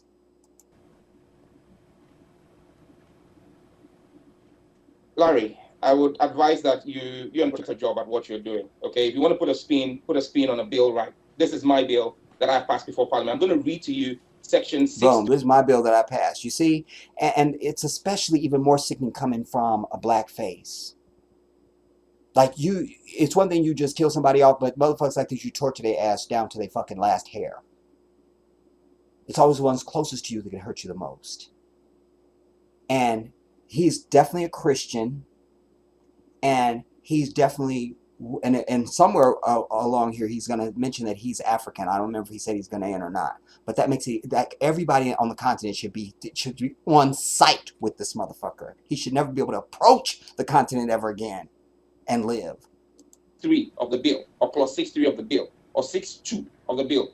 A person who commits an offense under paragraphs A, B, C, D, E, F, G of subsection 1, which is the section that lists all the offenses, commits a second-degree felony and is liable on summary conviction to a fine of not less than 750 penalty units and not more than 5,000 penalty units, or to a term of imprisonment not less than 3 years or not more than 5 years, or both. So when you talk about 10 years imprisonment for persons engaged in homosexual activities, you are misleading the world, and that's unfortunate. All right, so you think, okay, 10 years So is no, oh, I'm sorry about that. No, he just wants to move on with the rest of his propaganda for massa. Activities, you are misleading the world, and that's unfortunate. All right, so you think, okay, 10 years is too much, but 5 years is perfectly fine for somebody who's gay in Ghana to go to jail. Well, that is the punishment for a second-degree felony in Ghana. And the activity of homosexuality. Wait, motherfucker. So do you have an issue, butt plug? Do you have an issue then with of black folks who do crack going to jail for 10 years when somebody white gets maybe community service or some bullshit? I mean, you know, but you work for CNN, so don't give me, it's not about America, bitch, because CNN is an American company. Give a fuck what their affiliates are across the earth, it's an American fucking company. Let's just be very clear. The same motherfuckers that got you on a fucking chain also have Donna Lemon's bitch ass on the same chain. Sexuality is a second-degree felony. Honorable George, are you just a hateful person who does not want people who are different from you to have a life in Ghana? See there? This is the dangerous propaganda, everybody, as if they're this big group. Remember, there's 3 fucking gay people on this bitch. This is not enough to even have an issue. Because if you're going to get this micro with people that you're concerned about, then let's start with the millions of people that are on the fucking street and homeless. Because there's way more of them than there's ever going to be these fucking rainbow flag people. You understand? Let's deal with the people that have a peanut allergy. Let's deal with the people that need to smoke marijuana, even for medical or medicinal purposes even. There's going to be more of them than these fucking people. On and on and on. But one has to ask why. But you don't get to the why first, until you first understand the what. Do you understand? It's kind of like when you tell people, the American government and the military perpetrated the attacks of 9/11. Well, why would they do? Bitch, we're not to the why. We need you to accept that this is what happened first. Then we discuss the why. Don't ever get trapped into that, you guys. When you doing and somebody, well, why would no? Fuck that. We're not at the why yet. We're at the what. You see. So he's trying to make it seem like you're just dismissing a whole population of people. There was more people that came to these shores that we saw being beat by whips out of Haiti. There was more people affected by the fucking Haiti earthquake than these motherfuckers. Do you understand? You have to be very clear. But more important, there's more of us than there will ever be of them. There's nearly 1.5 billion of us just on the African continent alone before you get to the Caribbean, before you get to us here, before you get to any other, the UK and all that. We outnumber everybody. Our shit is important. And anything that you're trying to put up that's important and you haven't addressed our shit, that shit is not important. It's just not. At least not to African people. Person who does not want people who are different from you. Are you just a hateful person now? It's not enough he has to attack him personally now. Are you just a hateful person? But you're supposed to be an African. I'm sad the brother didn't say, hey, motherfucker, ain't you supposed to be an African? Where's your honor as just an African? What would your father say about this and your grandfather? Then go in on his ass that way. That's how you would break him down. What would the chiefs of your village say about you? The things you're saying to me now. Is your white masters greater than the elders of your village? Larry? That's how you break them down. Go to the Achilles heel. We're going to finish this. But 5 years is perfectly fine for somebody who's gay in Ghana to go to jail. Well, that is the punishment for a second-degree felony in Ghana.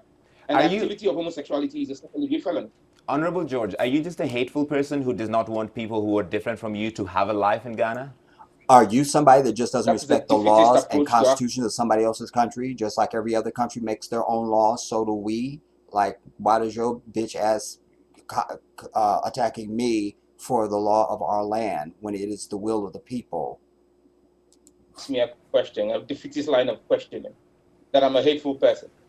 If I'm a hateful person, we will not be protecting the rights of persons with LGBTQ and saying that you should not, they have a right. They have a right to a fair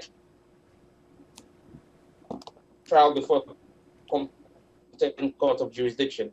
Section 22 of our bill prohibits extrajudicial treatment, and you're not highlighting that part. That part is the prohibition of extrajudicial treatment. A person commits a misdemeanor if that person verbally or physically abuses, assaults, or harasses a person A, accused of an offense under this act, or suffering from any gender or sexual identity.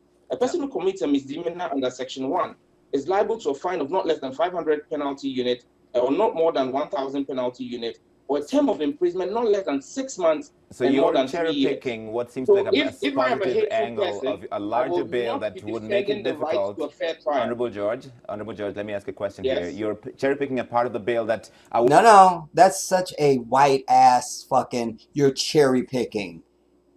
Listen, it don't matter if I read the front of the book or the back of the book. It's all the whole fucking book. Find fault with what I picked. You trying to attack that he picked it, as if that gives you any credence to your trying to erode his point of view. Fuck this dude. I wish death upon him and his entire fucking family. I mean that to the gods. Wallahi, I mean that. People like that need to die, and I need to know about it. positive angle of a larger bill that would make it difficult. Honorable George, let me ask a question here. You're cherry picking a part of the bill that a much wider bill that would make it difficult for people who are LGBTQ in Ghana to live. What would you do, sir, if your son or daughter was gay? Well, thankfully, I have two. Again, that's only a question that will come from white people and the West. That's not language that will come from any African entity anywhere. Just would not happen, everybody. I need you to be very clear about that. That question, what would you say if your son or daughter was gay? Sons and a daughter, and none of them is gay. That's not the answer. What would you do? No, it is the answer. It's the answer he just fucking gave. You see what he did? That's not the answer. You see how he slipped? You see how he slipped? That's not the answer. Like, there's a way you're supposed to do, and if it's not that, then that's the reason why they have a whole problem. Because you're not doing what fucking white people want, so that's not the answer. You see, that's the slip. Go. What would you do, sir, if your son or daughter was gay? Well, thankfully, I have two sons and a daughter, and none of them is gay. That's not the answer. What would you do if one of them was gay? That's not the answer. You're asking me to go into the world of abstract. I'm a lawmaker. I deal with specifics. I deal with specific stuff. I don't deal in abstract. Boom. Maybe you should be talking to a storyteller or something. Will you take risk? I wish you'd asked him, are you gay, motherfucker? Sitting up there for this white devil? Are you gay? Do you have a white lover sitting just off camera that you want to tell us about right now? Responsibility if because of this bill, people who are going about their lives are attacked by Ghanaians or are harmed because it's legal to do so, or people have been encouraged to do so, or are suicidal for that matter, Larry, take their lives because it... Listen, gay people are not being attacked anywhere in fucking Africa. It's just not. You understand? And the places where they have been attacked is when there's been white fucking intervention. What was it? Angola. Is it Angola? I think it's Angola. For some reason, that's the name. I'll say it after this. They can't live in that society? Well, Larry, let me answer your question. Earlier on, I was telling you that this year alone, as of June this year alone, 21 persons had been attacked and killed in the United States, where LGBTQ rights are legal. Ghana, sir. This is about Ghana, sir. So let's focus on Ghana. Well, if this is about Ghana, then stop trying to import American values into the reasoning of Ghanaian legislation. I am not an American. I am an African. No, bitch. Kenya. No, that wasn't even the issue. Well, no. You see, he's short-wired. He didn't know what to say there. He said, well, if this is not about America, then stop trying to import American values into our shit. Hear that. Into the reasoning of Ghanaian legislation. I am not an American. I am an African. I'm from Kenya. Where LGBTQ rights are legal. This is about Ghana, sir. This is about... Wait. I was telling you that this year alone, as of June this year alone. What he's saying is very important. He's trying to show him, look, you over here talking to me about all these rights. Then you should have somebody from fucking America up on here saying how come 26 people were killed in your country, where it's the mecca of all fucking things gay. You see? But it's not about America, it's about Ghana. Then stay out of our shit. one persons had been attacked and killed in the United States, where LGBTQ This is rights are about legal. Ghana, sir. This is about Ghana, sir. So let's focus on If- Ghana. Well, if this is about Ghana, then stop trying to import American values. Boom. Now, this is important because then suddenly he becomes he's not speaking for CNN. Suddenly this is all supposed to be coming from him. It's inferred by this next statement. Into the reasoning of Ghanaian legislation. I am not an American. Haha. I'm not an American. I'm an African. So, well then your own country. I'll just play the clip from Uhuru Kenyatta now and your current president saying not right here. So, are you speaking for you, Larry, or are you speaking for your white masters, as I know you are? I'm from Kenya. No, but I bet your bitch ass don't live there. I bet you don't live in Kenya. So you don't get to get the credit without the work. Well, I'm African. I'm from Kenya. Where the fuck you live now, bitch? And when's the last time you been to Kenya? When?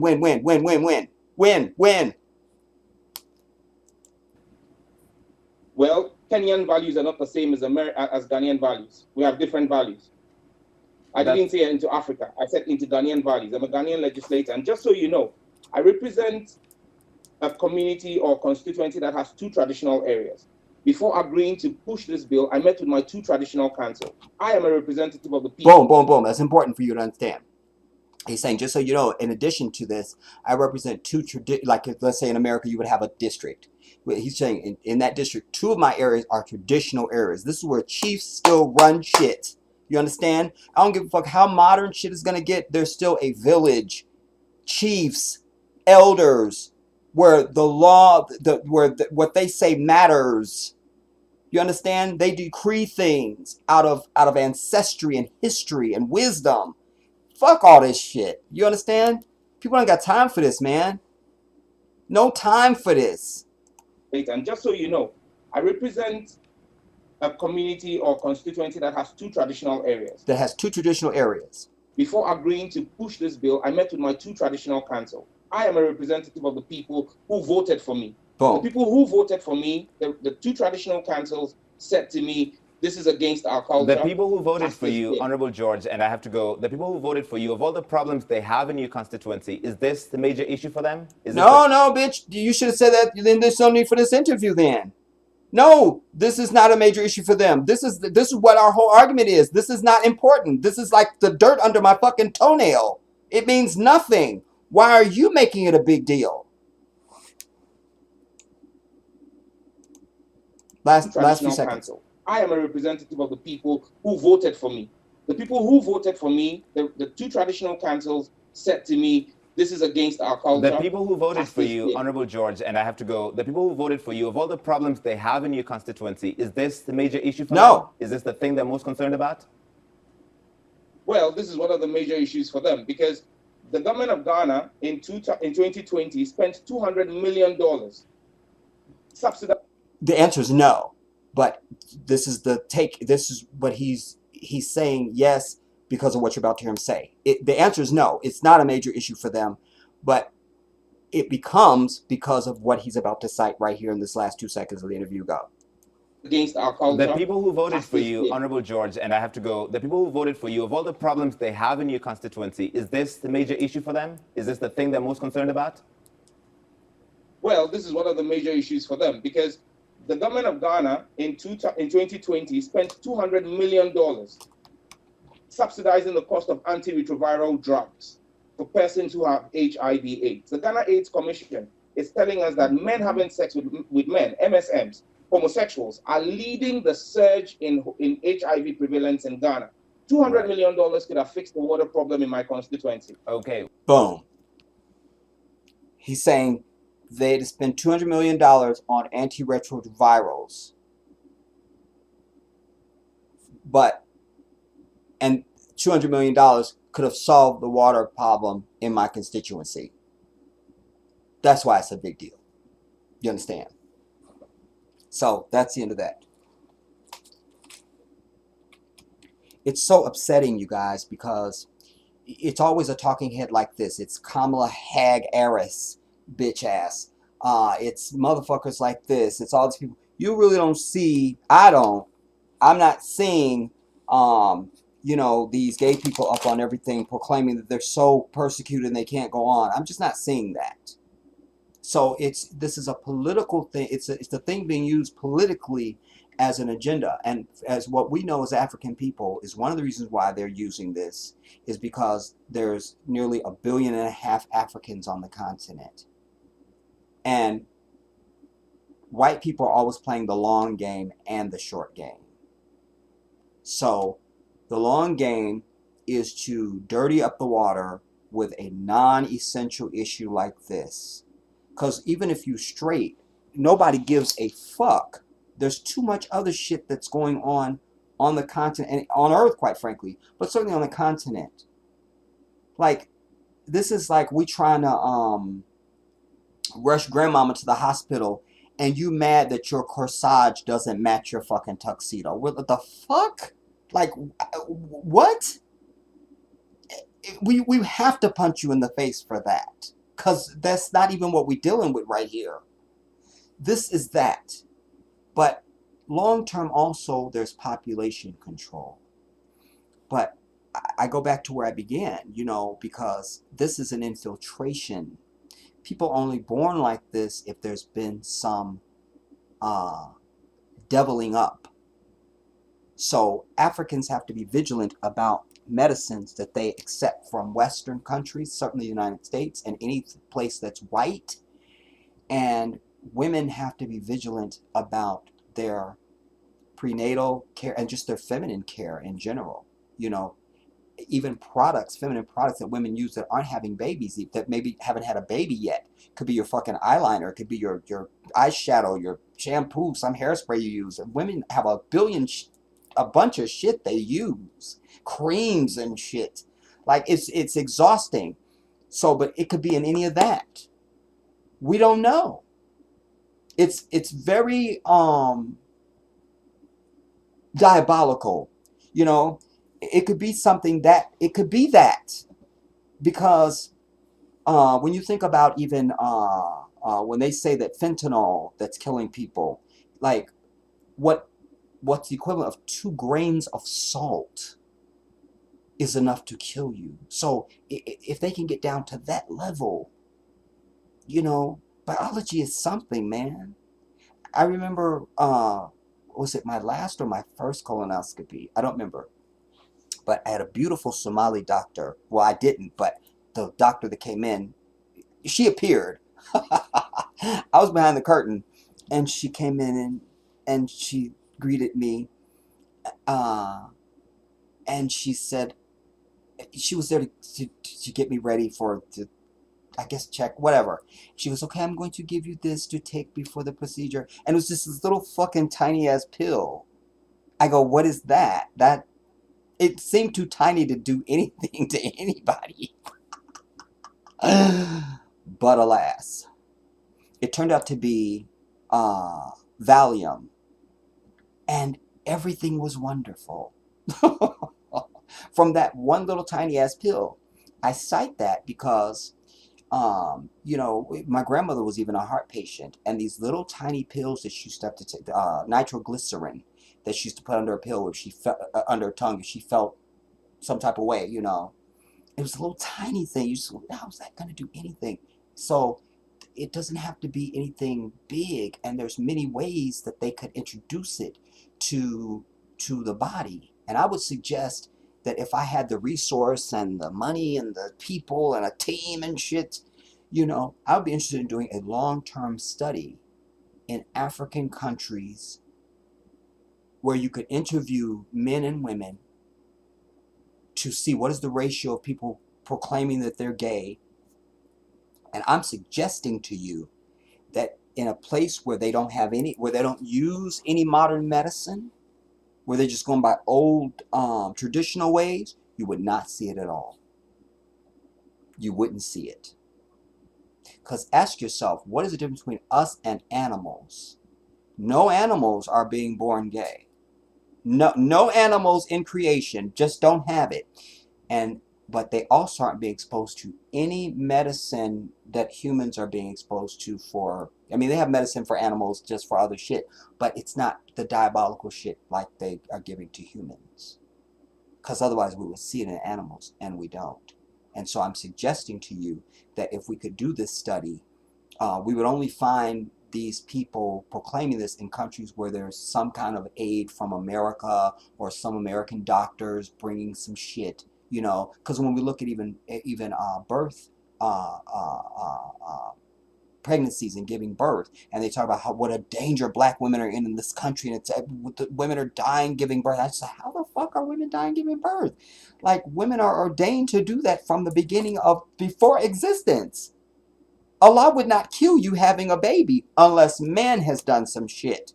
So when we look at African women who are more likely to have their babies at home, another phenomenon I found out when I was in Ghana, or in Gambia, everybody, and I feel like in Senegal too, but certainly in Gambia, people don't know how old they are. There's no, like, it's not based on, ooh, it's my birthday. It doesn't go by that. They go by, you were born in this village around this time type thing. Because I was asking Samba, then how do y'all get visas and stuff? He was like, they go by, I forget what he said they put down, but it was a fascinating thing. But then it also dawned on me, that's the way it should be. Why are we documenting? Where's your birth certificate of birth? Like, you got to have a fucking GED or a high school diploma, or you got to have a college degree. You got to have and you got to have your birth certificate of birth. Otherwise, it's invalid. You don't. But I'm making the point that a lot of, and still in much of African culture across the continent, women are still giving natural births at home. You're not born in no hospital. There's no epidurals and all this prenatal care bullshit. It's just like the woman is pregnant. She gets into that coordinate. When the baby is due, they know it's due, and she come have the baby done.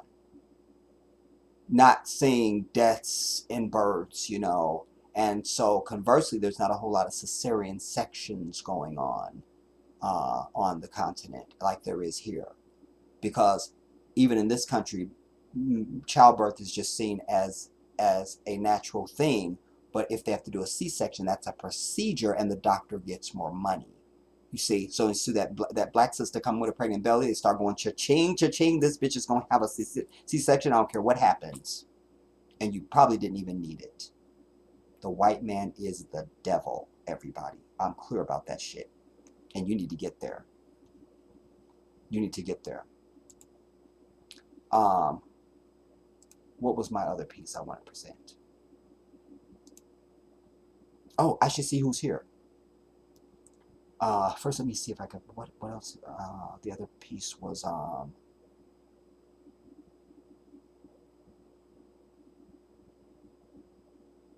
gotta go through. Oh, I know. Gotta come back to the hag. First, let me see who's here.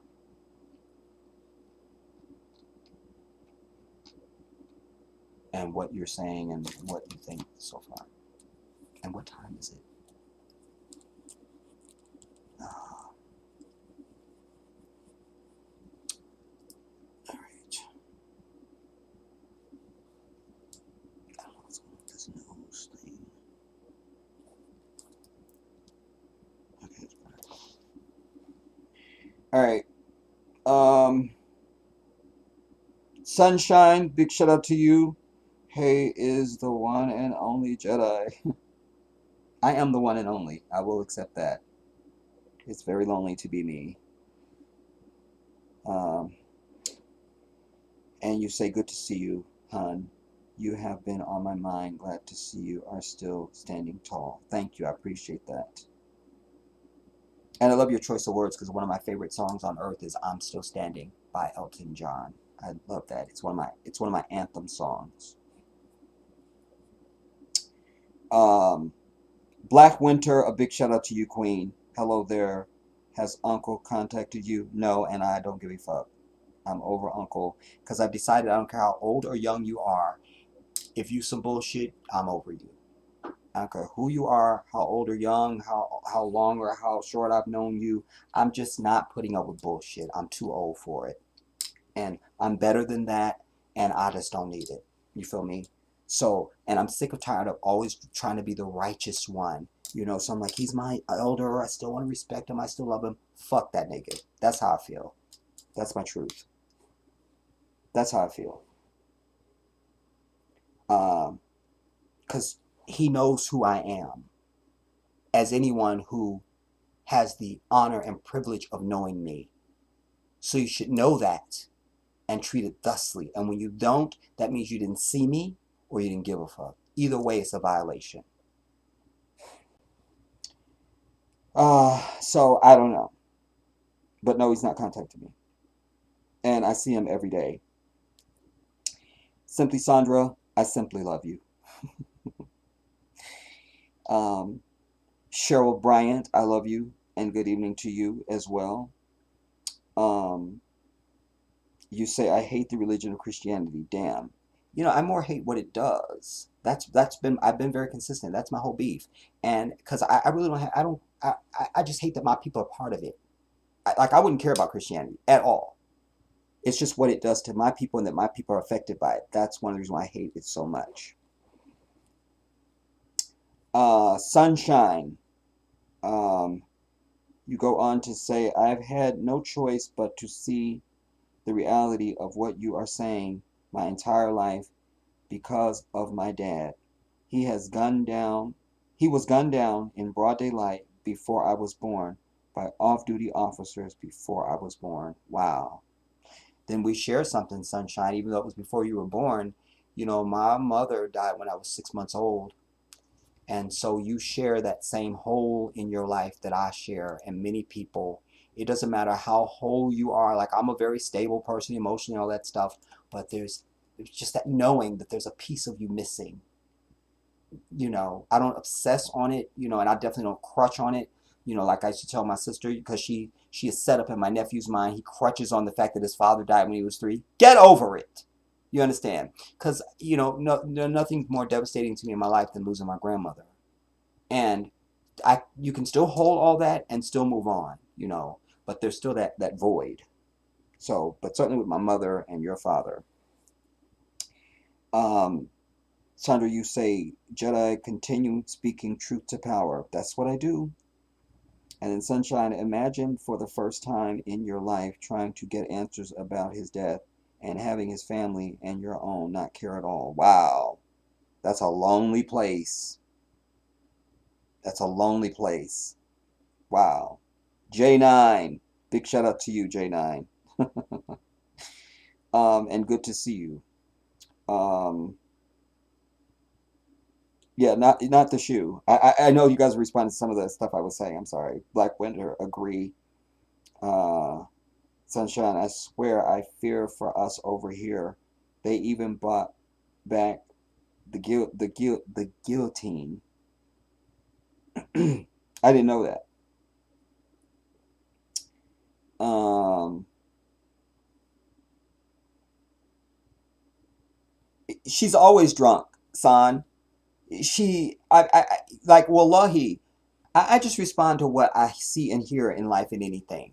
And anytime I see this hag, she always looks like they're like, come on, put the blunt down, you're on, you know. And then she runs out and tries to look very lawyerly and not hag, like they just quickly gave her a brush. Because remember, long before she was ever even vice president, when she was still running for as a candidate, before she was even Joe Biden's running mate in the bullshit. I told you guys, she's a lawyer. That's all you're going to get out of her. You're never going to see her gussied up. It will not happen. She's going to be in those damn suits with that shirt. That's all you're going to. And they brush the hair and they go. They don't do heels. You may see maybe a low 1 inch something every once and again for something special. But other than that, you're not getting a heel out of her. They don't do. She's a lawyer, dude. She's a lawyer. And I've worked for too many of them. I know female lawyers. I know they ass. And you see, it's what I've said. But also, she laughs at her own jokes, and yeah, she just looks drunk, dude. I can't do it with her. She's a hag. Righteous indignation. A big shout out to you. Uh, yeah, she gets on my nerves too. J9. Anjane 23. A big shout out to you. Um, you guys are ad libbing here. Massa is we sick. Jedi, I can't even. I feel it, that energy. Jedi speak on it. This is when I must have been in my crescendo. Um, I like this one. This dude is sitting up here defending a country that still considers him three-fifths. It's maddening. Like, I would choke him with my own hands because it's personal. Um, you saying, why did that dude of all, why did that dude all, why did that dude all of a sudden sound kind of British and Caucasian?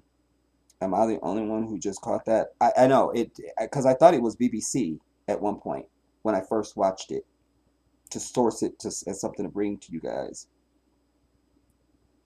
Sandra said I didn't catch that. Um, uh, let me come down.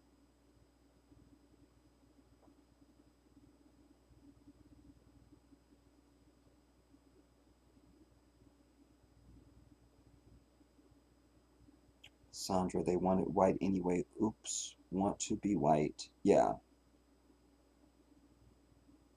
they do. And a lot of Africans and a lot of Caribbean Africans, they are white glow, man. Like he really buys into being accepted and all this white principle bullshit. He's very dangerous to all of us. People like that. Ms. Matthews, a big shout out to you. Good to see your name after 1,000 years. Greetings, fam. How's everyone? Together we stand. You say a shout out to you. You say she's very dis, disdainful of another country's righteous opinion and culture. Yeah, like that's what we do here. That's like you're gonna go there and tell them they can't have fufu, or jollof or something. You're in an African country, bitch. If you don't like it, take your bitch ass someplace else. It's that easy, you know. And what do white people say here? Why don't you go back to where you came from? If you don't like it here, you can just leave. Hmm? We need to keep that same energy. That's what he should. That's what Nana should have said to her bitch ass, and that won't be changed. He should have said, Miss Harris, if you don't like that, then you can just leave. You can just get back on Air Force Two and just leave. You see, that you need somebody that will say that shit. Sadly, I'm not the president of the Republic of Ghana. Miss Matthews, you say they seem to be bullying the rights. That's the perfect word. It's a bullying. It's a bullying. They're bullying the rest of the fucking world. I was watching these old episodes of the Apollo, and some of the way that some of the comedians that came out, how they were talking about gay people, some of the things that Steve Harvey was saying, and he was the host of some of the episodes and stuff like that. And I just thought, that's all fine, but I dare anybody try and go back and chastise them for that shit now. You understand? Because they're trying to be retro on the shit. You see? That's why I say we need to keep that same energy. That's why you never let white people off the hook. Because they can go back and indict your whole career of some shit you said years before. Then, bitch, we going back to 1619 too.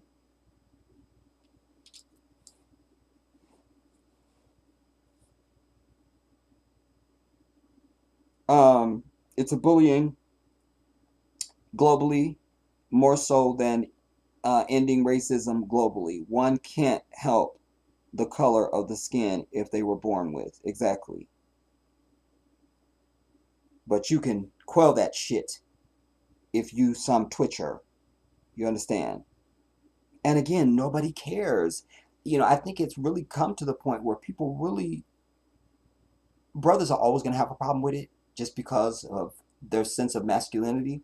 But I even strike that statement that I just said because, as I say, I see too many brothers um, sissying out.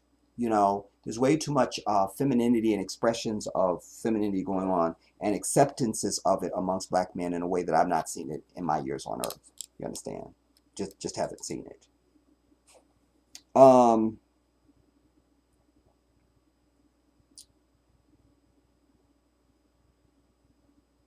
um, Together we stand. You say meritus manumission. Don't know what that is.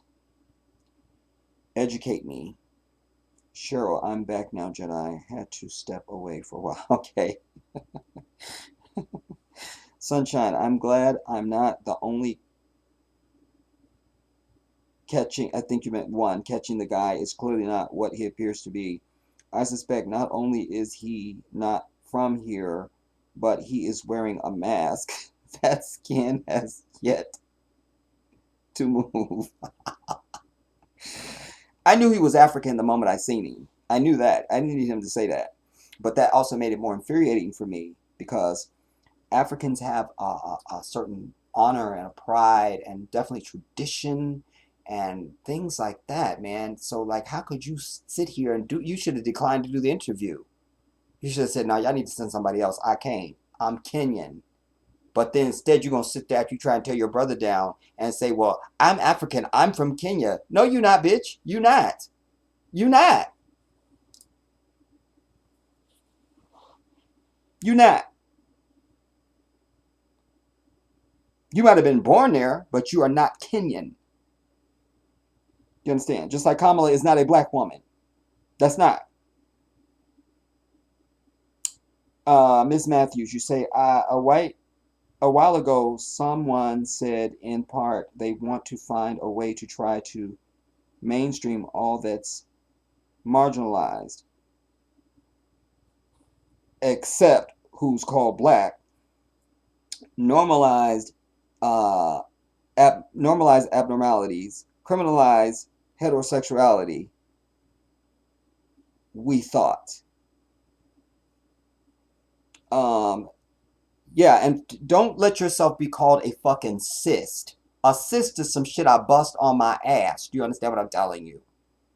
A cyst. The fuck? There's man and there's woman, and anything else needs to sat the fuck down. Or die off. You go on to say that was a theory.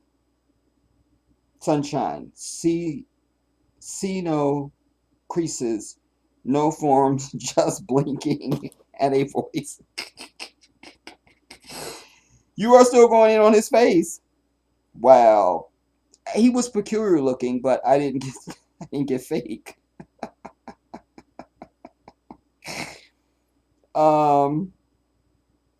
That's Sandra telling me she has to step away. I don't know when that was typed on.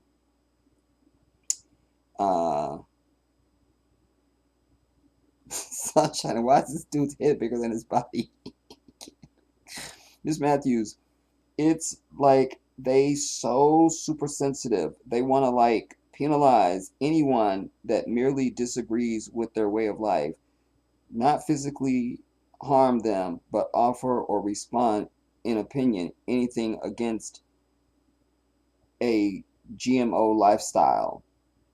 They tend to commission a black face to be the front person to voice their intentions to per study. Yes, I'm 100%. Yes, Jedi. Then, oh, this is Andrea. This is not Miss Matthews. It's in blue. Andrea. Shout out to you, Andrea. Yes, Jedi. He would have hung his head down if the grandparents confronted him on GP. That's the fucking truth. But he's got his little CNN job and he thinks he's arrived in shit.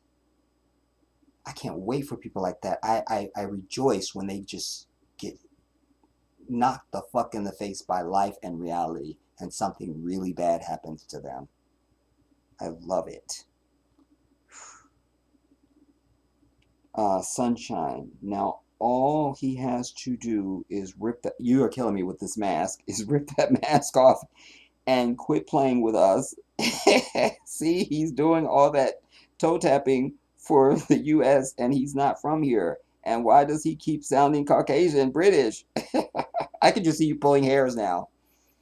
Cheryl, so glad to see Jedi speaking out about, and I guess you continue But then the next one you say, Jedi, I'm so glad to see you speaking out against this wicked ass LGBT agenda. Yeah. And again, and I want to make the distinction, it's the agenda and not the people, because I made my case in laying my foundation at the beginning of this that, and it's very cogent, and I don't think, um, I think it's a very sound argument that I presented of why I believe they can absolutely say they're born that way. So I'm not going to strike them for that. They are born that way. That's fine. But you don't get shit else special. And you don't get to change the laws of lands for your bullshit. Because what else, what other right do they need? What? What? What? What?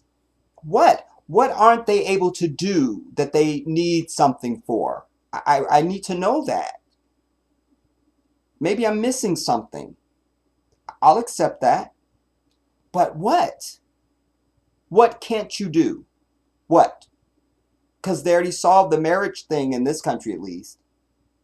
So you can't go everywhere and do everything. Just like you can go to a Muslim country and have alcohol and be sloshing down the fucking street with a 40 ounce.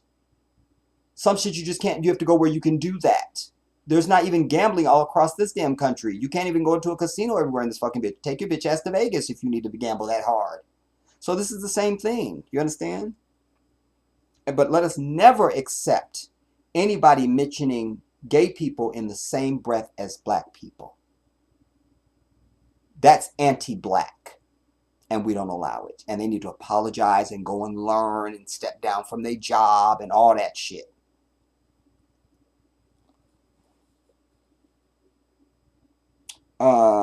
Sunshine. And I just remember Jedi is going to read our comments and think we are crazy down here because we type it too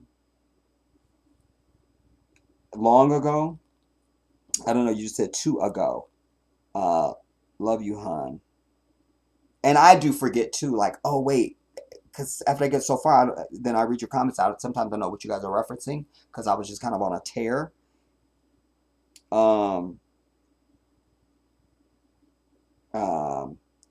Anjane, you say,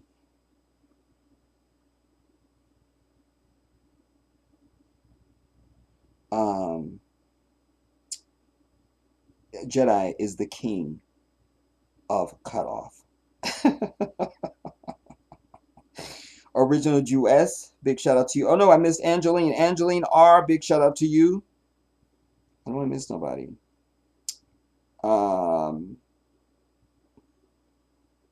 Wait, let me come down to the bottom, y'all. Work my way back up so I don't miss nobody. Kiara. Then I'll come back up. Wait, first let me do Angeline. Angeline, you say, give us our reparations and we will leave. You hear what Dr. Phil said about us getting reparations? Oprah has said nothing. I didn't hear. Do tell. Robert Epps, big shout out to you, brother. America wants to be a God besides God. Yes, white people want to be God. White people, they think they are God. That's why I don't ever receive white people as being spiritual or holy or connected in that way. I don't feel that energy at all. I don't know any. It's just not my reality, man. Like, nah, nah. And no prophet or book has ever been sent to white people. All have been sent to us. All of them. Including Christ. And he made it very clear he was sent only to us. Oh, wait, I missed. Before I got to Angeline, Black Winter, another shout out to you. Uncle should be ashamed of himself. You took him to doctor's appointments and cooked for him. And many hours, I mean, there are days that I would just go sit with him. I'd just go over there, knock on the door, say, you want some company? I'd just sit over there with him for the whole day. Listen, Allah knows what I've done. That's why I can give a fuck about anything I want to do in life, because Allah knows my heart and where I'm coming from and the things that I've done and do for people. So I don't give a fuck. I don't. Kick rocks. No, kick boulders. I don't care.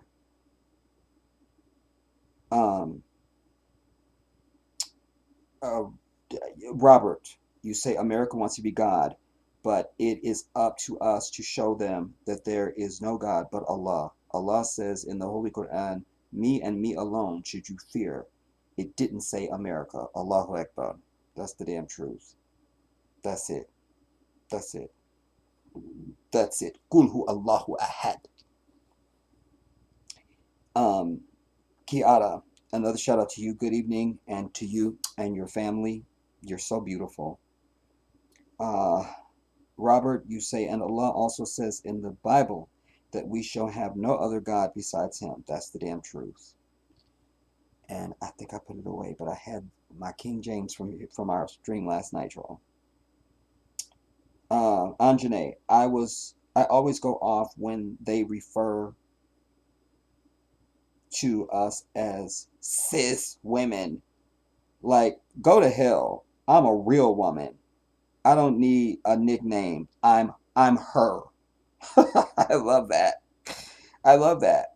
I love that. And then this non-binary shit and all these titles and shit. And as I said when I spoke directly to gay people a little while ago, I say again, you in danger, girl, because it's not, you want all this shit, but then you're trying to encroach. Like, I'm glad you bring that, because you trying to even rename people. Women can't even call themselves real women. And there was a song they were trying to cancel a song by Aretha Franklin. I feel like a natural woman. That's when we in the streets to take your white ass out. That's Riri. You understand? That nah, nah, nah, nah, nah. I'm telling you, they got school shootings in this bitch all the time when there's so many good targets. You just doing random shit. Come to me, I can show you some. If you just got that spirit, I got some shit you need to hit. Just come ask me. Black Winter, everyone is talking about reparations because other countries are preparing to use the American dollar no longer. Yeah, there's a swell happening.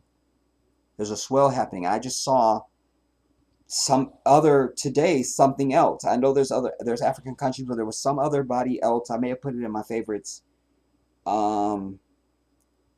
Yeah, people are running away from this American dollar, and I'm seeing the collapse of America and a bunch of shit, but I already prophesied for you all.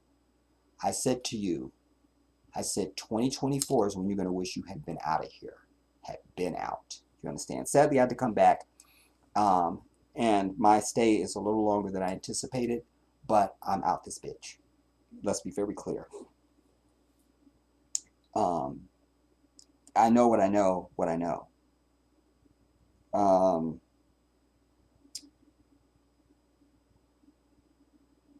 Kiara, you say, Joda, did you see the video of the white guy, trans woman? And we need to just not put woman behind that. Just you're a fucking tranny.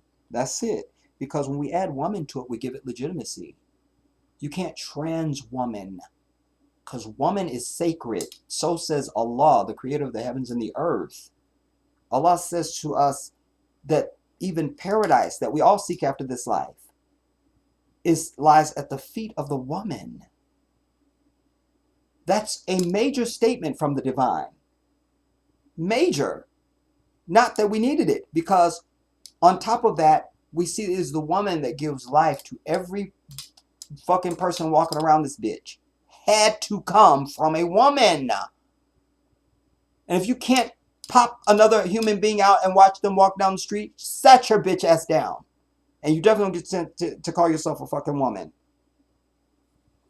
So a thing. Where was it? Daring people to stop him from going into ladies' restrooms. He's threatening to unalive people. Women need to get their stun guns and everything else out. You understand? And y'all need to start fighting this battle too and say, not right here. Not right here. But you see, women also need to stop letting men dress them. Stop letting men do your fucking makeup and your hair and show you what to wear and shit. It's always some little twitcher telling a woman what the fuck she needs to be wearing and what's hot. Why isn't another woman saying, girl, that's cute. Ooh, girl, turn around. Wear that. Ooh, yeah. I mean, what? I can't. I can't. That's backwards. Right? I know the names of more male designers that design for women than I know of women designers. Period. Not understanding. Um, so no, I didn't see that video, Kiara. Sunshine, those eyebrows finally went up. You are killing me on this dude. Finally went up at the end, but got stuck up there. Those Cabbage Patch stitches on eyebrows never did come back down. As a matter of fact, they went lopsided. Mr. Potato.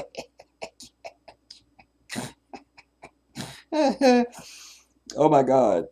Cheryl, Jedi righteously going off on some of these weak ass Africans accepting this bullshit. Yes. Anjane that's to Miss Kiara. Kiara to Anjane. Sunshine. They even canceled maxi pads for women. Wow. Women, it's time to get your guns. Anjane, Russia, China, and Saudi are going to crash the dollar. They have already formed an alliance. Wow. Cheryl, tonight's live stream, 100% fire. Rella D, a name I haven't seen in forever. Wow. Shout out to you, Rella. Peace and blessings back at you. Wow. Yeah. Listen, again, just as it is with Christianity, I don't care about anything on earth that don't come and affect me or my people. I don't care. You know, this is an issue because it affects our people. And now, as they try to extend this hypnosis into Africa, we just can't have that, man. You know, and ultimately also, I think that, and maybe I will do some digging on the internet to see. I need to search to find gay Africans just to see if there's interviews, or what I'm mostly interested to see is how do they carry themselves, you know, because gay dudes here, at least, that are flamboyant essentially are imitating black women for the most part. Well, African women don't act like American black women. So how does that African gay dude act? That's item one. Item two, the African lesbian. Because a black lesbian here, they do the same shit. They all are the same person. They're the same person. Either you have the lipstick one that's she's just a regular sister type, but you always got that one that thinks she's more dude than me. You know, same look, same fashion choices, same everything. So does an African lesbian present like that? That's important because we want to get to the understanding of, I think I have proven, at least enough for you to go and accept it for yourself, that this is an infiltration at the early stages of the human development, at the stage of the embryo, the alach, that this is being introduced. And so that's how they come forth and but this affects desire, but does it affect behavior? It's one thing to desire, if you're a woman, to have desire to have intimacy with another woman, or if you're a man to have desire for intimacy with another man. That's a whole different thing than your behavior. Because let's say you have a man that's very promiscuous and he's got a lot of females. So, but he's got a main, maybe he's married even. So we can't tell the difference between a man who is single, a man who's married, and and monogamous, and a man who's married and promiscuous. We can't tell. Their behavior is the same. They just regular dudes. So I'm trying to say, is there something that would be discovered if we if we expose ourselves to gay Africans? And then sadly, because what I believe is we would see, I don't want to see any of those that I know you've had some exposure to American media, because that will just ruin it all. Then you have no legitimacy. Fuck you. Die off. You know.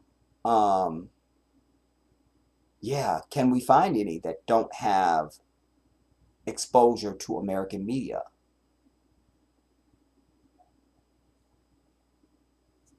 And if they're not exposed to American media or Western media in general, then they're probably not even thinking that they need some special rights and shit. You know, I mean, all right, I need you to see the whore because of the contrast. There she was in my opening clip that I showed you, uh, proclaiming that she's so for human rights and LGBT rights are a big part of that, and that won't be changing, said the hag of the whore. Now here she is at Cape Coast in Ghana, all right, and trying to muster up tears and all of it. Am I switched over? Yeah, okay. Hear this vomit now. But before you do this, everybody, if you don't have ginger ale, get a 7-Up. If you don't have either one, then just get you a barf bag and be ready. And I'm very sorry that you will be sickened by this, but we have to get through this. Introducing the whore. Mm. Wait, what I tell y'all? Long before when she was just a candidate, and I have dragged her. What's the fashion? I tell you, that's all you're gonna ever get out of her. She is such a fucking lawyer. That's it. It's just in her blood. That's it. We've never gotten a different hairstyle. It's that hair, brush and go, and that just a blazer and some pants, no fancy heels, go.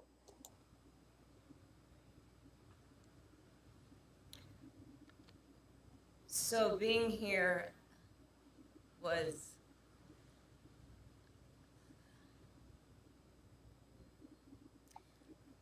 immensely powerful and moving. Those are fake tears, bitch. Cause what was it? How was it powerful and moving, Kamala?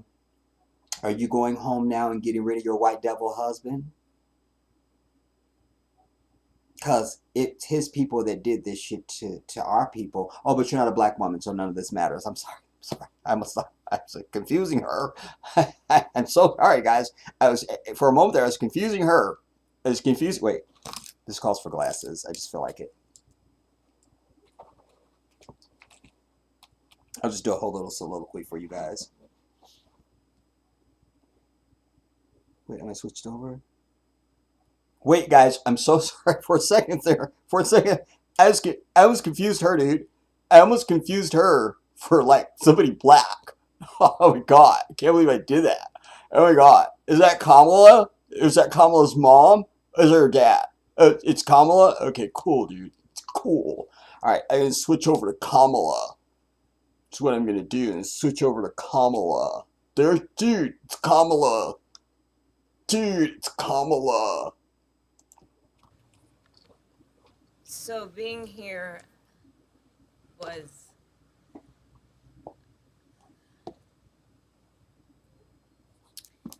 Let me know that I'm a fake bitch. That's what she wanted to say. Being here is let me know that my whole life is a lie and I'm a fake bitch. I'll step out of it. was immensely powerful and moving.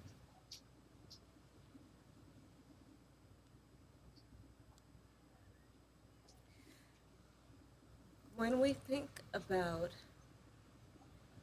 how human beings were treated by the hundreds of thousands in this very place that we now stand. And that white people did it.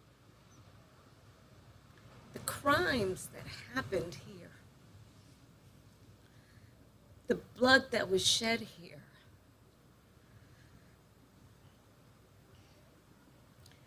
there are dungeons here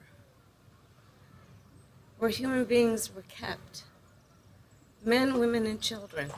Wait now. They were kidnapped. The crimes that were committed here, the blood that was shed here. Also, I could come here in 2023 and tell you that some motherfucker sticking their dick in somebody's ass was the most important thing in my life. Damn, I'm a fake bitch. I can't believe it. Quick, get my husband on the phone so I can tell him it's divorce time. Men, women, and children. And it still continues, bitch. Go on. They were kidnapped from their homes. They were transported hundreds of miles from their homes. Thousands, bitch. Not really sure where they were headed. And they came to this place of horror.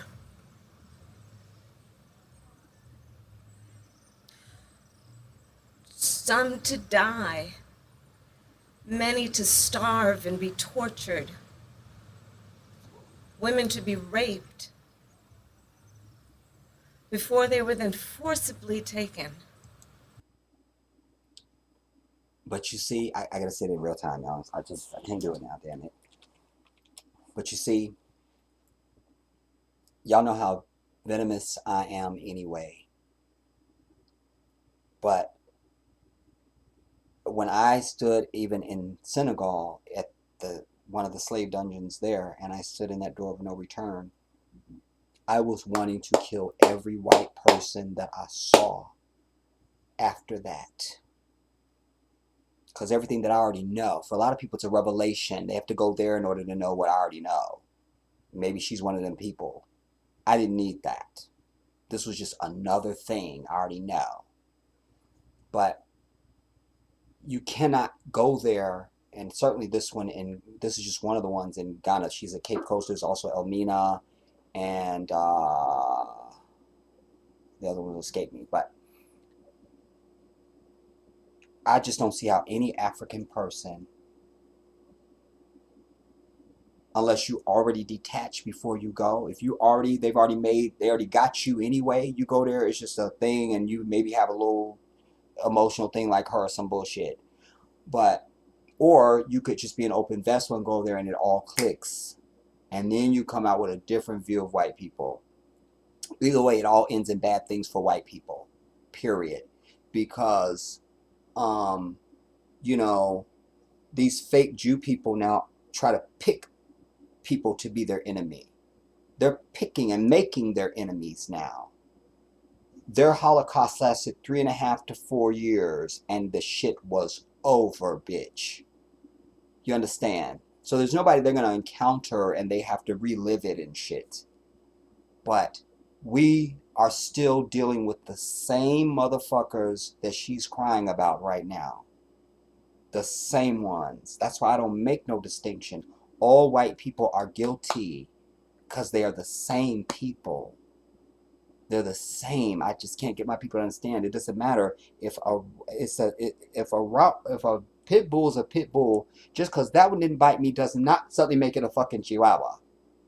It's still a pit bull, and we're gonna call it that. It doesn't. But I'm not a pit bull. Yes, the fuck you are. Look in the mirror. That's how I feel about white people. That's it. I'm never jumping on this train of that was then and this is now and that was the past and shit. They're just as evil today as they've always been. That's what's real. That's what's real.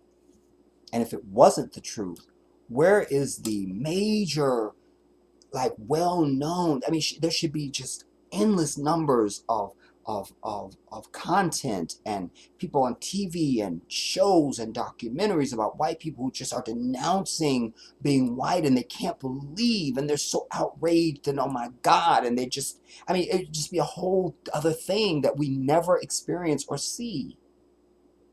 It's just one of the many reasons why I know I'm right. I don't need any confirmation. I know. I'm the source. I know. Damn it, it jumped back, y'all. Kidnapped from their homes. I don't know how far we got. I'm gonna shut up. They were transported hundreds of miles from their homes, not really sure where they were headed, and they came to this place of horror.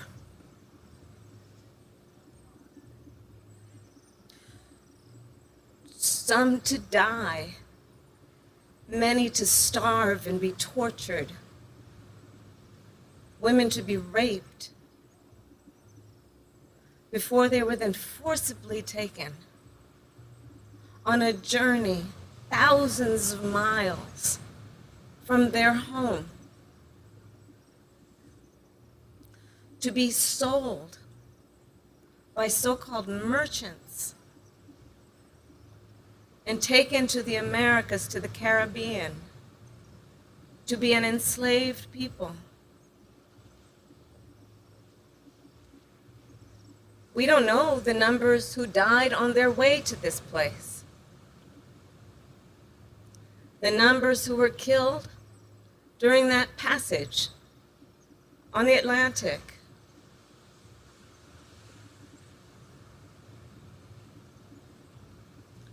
The horror of what happened here must always be remembered.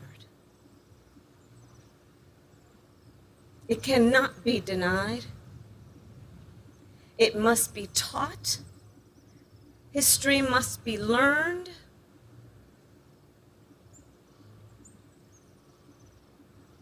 And we must then be guided by what we know also to be the history of those who survived in the Americas, in the Caribbean, those who proudly declare themselves to be the diaspora, who then came out of,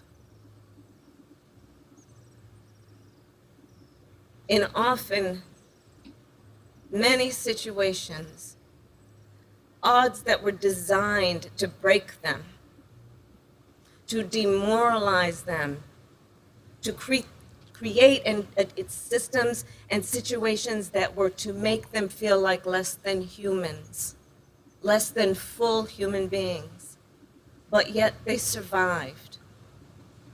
And they tell another history, a history of endurance, a history of faith, a history in believing what is possible, a history not only that tells about the ability that each individual has to survive, but to thrive. And so all these stories must be told.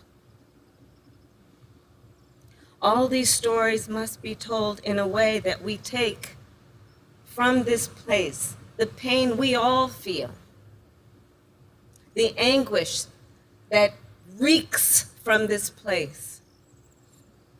And we then carry the knowledge that we have gained here toward the work that we do in lifting up all people, in recognizing the struggles of all people, Fuck that all shit. fighting for, as the walls of this place talk about, justice and freedom for all people, human rights for all people. There she go with that human rights shit. She said she tied it in. The bitch is trying to fake like she all emotional and shit, but she still has an agenda. Fuck her, Agatha bitch. Go on. So that's what I take from being here. The descendants of the people who walked through that door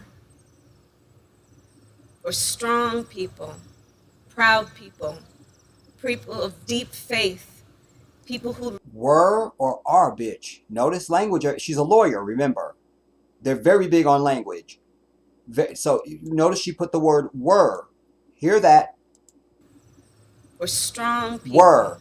I'll hear it again. Descendants of the people who walked through that door were strong Were. The descendants of.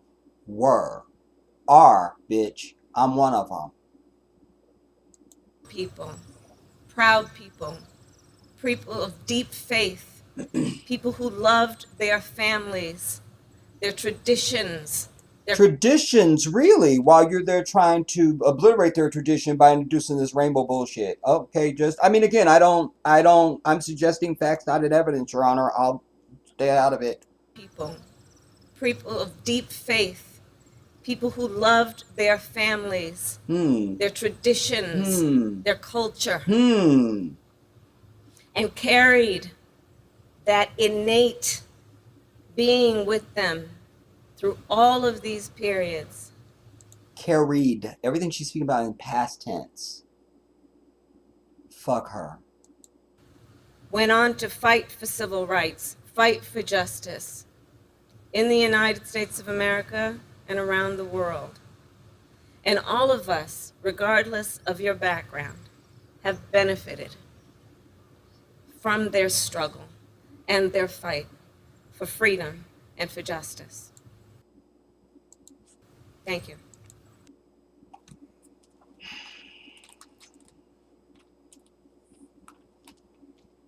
You can't sleep white and talk black.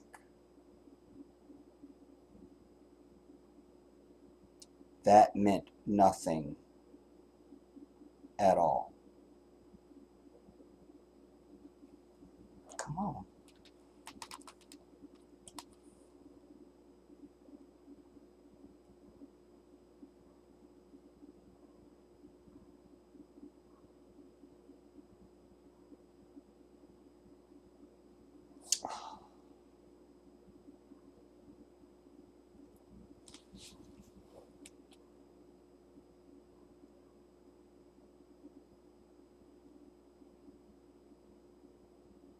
There we go.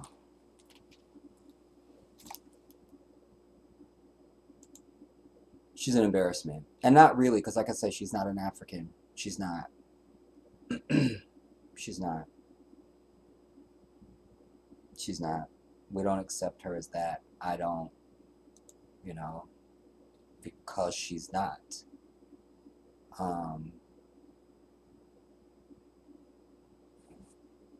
There was another one. I thought there was a BBC. Let me see comments while I'm looking for this.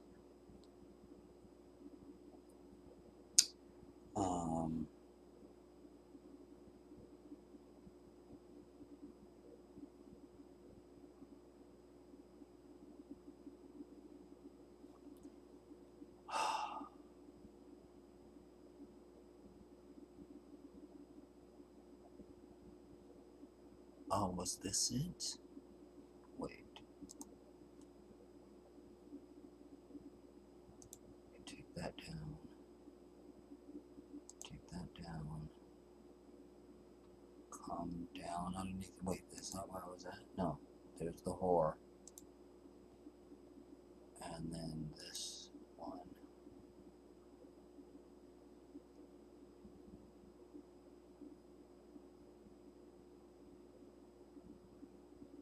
The vice president.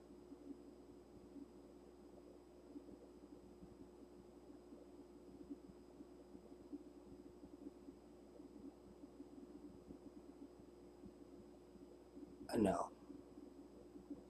that ain't it.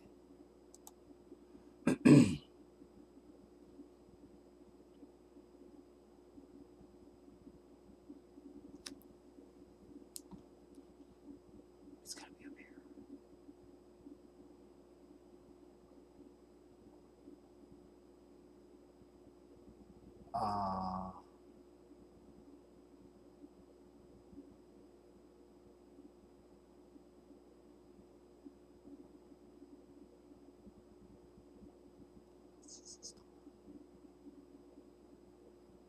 Yeah, I've seen that already.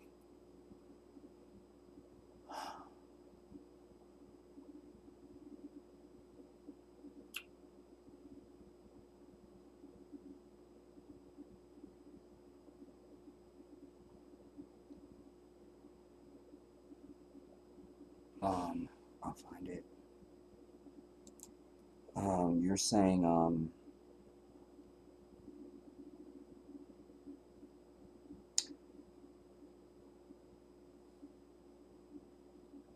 Sunshine, I got my 9 hollow points. My 9 hollow points. Scorpion on deck. Yes. So if the judge is a pedophile, he or she will not hold other pedophiles accountable. Also, laws were switched to say if the child identifies as not straight, a grown person can marry them age 7. I mean, that's the next shoe to fall, because why not? I mean, if these people are supposed to be so fucking important, and there's 3 of them, then it opens the door. It opens the door to love who they want to love. That's their language, not mine. And I could see a very sophisticated law firm coming forth and arguing that for pedophiles. 100%. 100%. And then if they argue it successfully, that becomes case law. Boom, it goes across the fucking country. Done. That's Anjani the Sunshine. Sunshine. Robert, Revelations chapter 18. Verse 4, it says, before I even read the rest of that, because I want to make a point.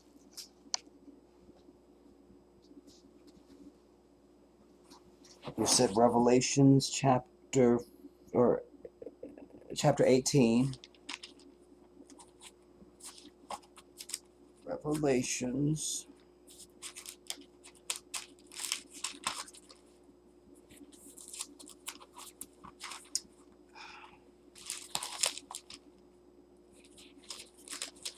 Revelations. You'll see, I know my Bible because it started at the back of the book. Revelations chapter 18.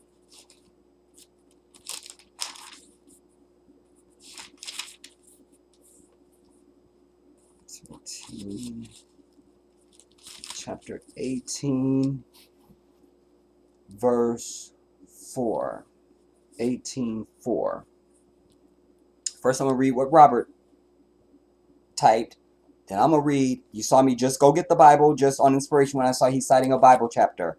Because it came to me in that half a millisecond to show they don't say the same things in any fucking Bible. Let's go. You say, it says, come out of her, parentheses, mystery, Babylon, America, in parentheses, or close parentheses, my people, parentheses, not all people, in parentheses, that ye be not partakers of her sins, and that ye receive not her plagues, tornadoes. Oh, I can do so much on this, man. Wow. So much is just lightning fire on me right now.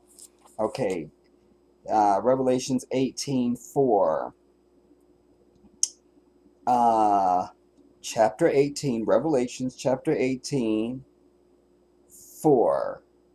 And I heard another voice from the heavens saying, come out of her, my people, that ye be not partakers of her sins, and that ye receive not all her plagues. Boom. Then that must be from King James.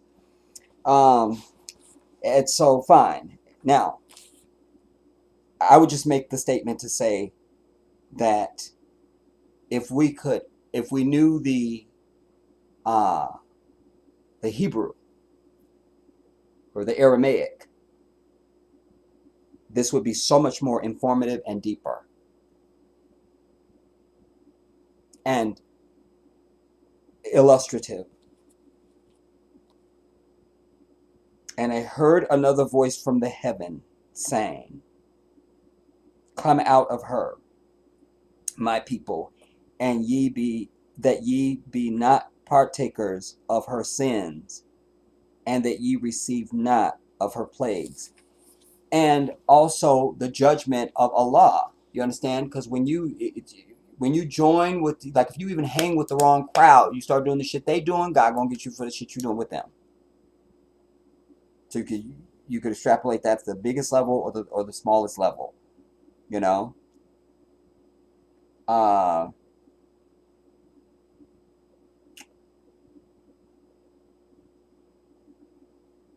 are you saying Google Cali 2021, Sunshine? I was part of a live that covered it. Kiara, the acting is cringe. It really was. And it was just like, let somebody else get up there, bitch. Sunshine, excuse me, she is a really bad actor. Cheryl, I can't stand this tragic this tragic mulatto. Tragic mulatto. I love that. Sunshine, Rotten Tomatoes. Uh, I'm ready for my close up. Cheryl, that white zaddy she has for a so-called husband probably calls her bed wench the N-word in bed, and it's okay with her. You never know. Uh, you go on to say, you used to calling her by her name. I'm saying the hag is extremely goofy. Robert, you say, black women, you all have to stop playing the Eve role. Y'all are so in love with the serpent people. We are being kicked out of the Garden of Eden daily because of because we love and follow the serpent. That's why I say white people will follow you straight to the gates of hell if you adopt or subscribe to any of the shit that comes from them. This is not a righteous people. These are not people of God. And that's why I've said their entire society, not just here, but this is the headquarters, but their entire society, wherever they exist, that is exactly anti-righteousness. It's against God. Everything about them. Everything. Everything. Sunshine, how many Rotten Tomatoes would you give these fake dry tears, Jedi? 3? She could have at least used some fake tears. I mean, she wasn't even daubing. You feel me? Like, there just wasn't. She didn't even purse and do this like all white bitches because, they cry out their nose, apparently. So as soon as I break into tears, I grab my nose. I'm over it.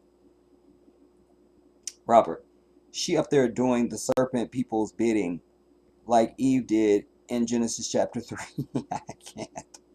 Wait, I want to correct you on something with Eve, though, Robert, because this is another misnomer from this white devil. You see, Eve, the story of Eve becomes important to women and to men, really, because Eve is used as the precipitous figure of to blame all wrong on women. Like, from the start, it was a woman that fucked everything up, We know as Muslims that this is not the story. Indeed, Adam and Eve both disobeyed Allah at the whispering of the devil. You understand? But they always give us Eve tempted Adam with the apple. It didn't happen. It just didn't happen. They both obeyed, and Allah snatched both their ass up out of paradise and put their ass down on the earth. Done. But this fiction that comes along that we blame Eve, it is just not true. But for those who don't believe that, then they need to go with that. Sunshine, meanwhile, she is part of a party that loves pizza. Listen, remember, there's no parties, Sunshine. It's just white folks. You understand? And the parties, they just playing good cop, bad cop. You understand? Because don't shit change for us, whether it's Democrat or Republican. They agree on whiteness. They agree on that. They agree on that. Because if that wasn't true, then one party would have said, I'm sitting it out until we're definitely recruiting a black person to be ahead of our party, and we want a black person to be the head of our what do you call it, the party and because you have the head of the committee, and then you have the president. Biden would be the head of the party.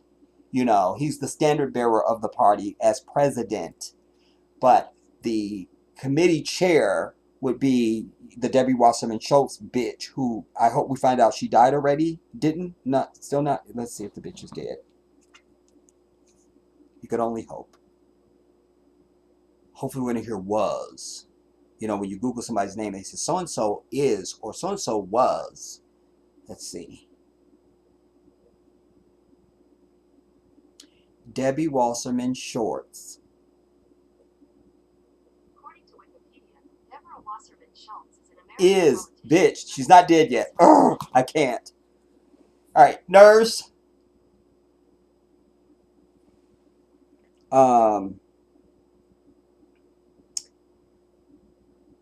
Black Winter. Her husband kisses Joe Biden. I saw that. Even I saw that. And I don't have television. Like, what? But you know what? It's the same as they kiss their dogs and their cats in the mouth. That's how I saw that. That's how I read it. It was the same thing. It was still some bullshit on the other level, but that's the first thing my mind said to me. How they just immediately kiss their animals in the fucking mouth.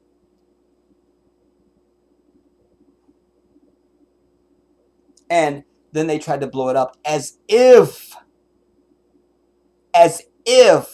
Joe Biden could even be equally as desirable as the hag. I can't stand the fuck out of Kamala Harris, but I'm not going to call her ugly.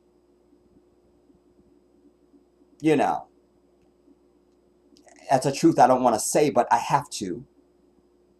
But I need to make the point that that's the subliminal implication there, that her husband kissed Joe Biden in the mouth. It's inappropriate and some bullshit. But again, they operate on multiple frequencies of evil. So one has to be vigilant. And I offer that this was the subliminal message that was undertowing there, as if she could be a threat to Kamala, the hag. Joe Biden is 550,000 years old. We have the carbon dating and the receipt. And she looked like a mummy standing next to Michelle Obama when Michelle Obama was. She looked like a mummy. It was like Michelle Obama, and then who's the mummy? Are they in Egypt? What?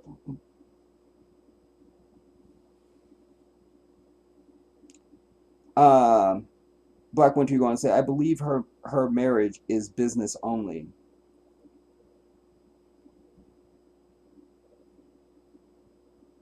Maybe for him, but I think for her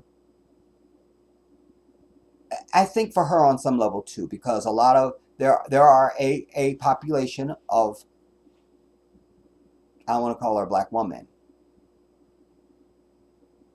but there is a population of women who get to a certain status and think they need to get a white man to sort of be okay to carry it forth. Jeannie Mai, who was on The Real, I never knew who Jeannie Mai was in my life before that talk show.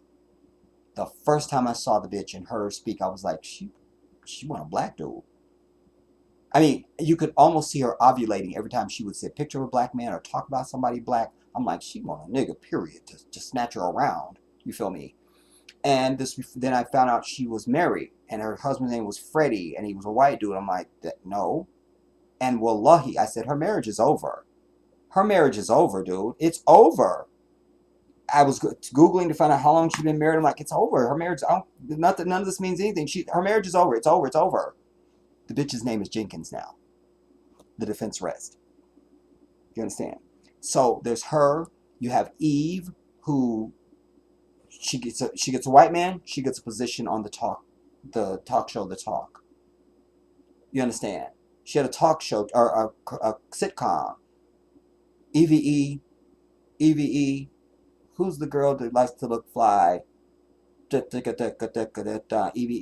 It was tight. I think it was Missy Elliott. But anyways, I think that was a thing for her. Get me a white man. Tina Turner, get me a white man. But she went through Ike Turner. Maybe she was just over black men anyway. So I'm gonna kind of give Tina a pass a little bit, just a little bit. Plus the bitch is from Flatbush, Tennessee, but you trying to act like you British. Whatever, Tina. Anyway, those are examples. There's somebody else that's high profile it's like, yeah, that's why you got your white man. The bitch that just became the first black Supreme Court justice, alleged, because she ain't black. She not, you know. And highlighting for her, or the thing that was really telling about that statement and proves my statement, is you could tell that they deliberately, because no sister would have showed up to that important of an event.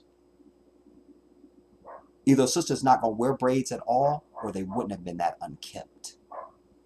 That's just gospel hair law in black dumb. You understand? But the thing was she wore braids and they were so hideous so they'd be memorable and have a bigger impact on you about her being black. And she's dark skinned. That was supposed to really sell it that she's a black woman. She's supposed to ignore this white demon that she's married to and laying down with every night. The Jedi is not fooled by these things. Not at all. Sunshine. Yet there are rules to fake crying. Fanning your face. I know, grabbing your nose and starting your statement with "I feel," and make the gas face like I love your descriptive writing because I get it. I could see it as I read it. Damn it. That's the type of writing I like. Yes, Sunshine. Well done.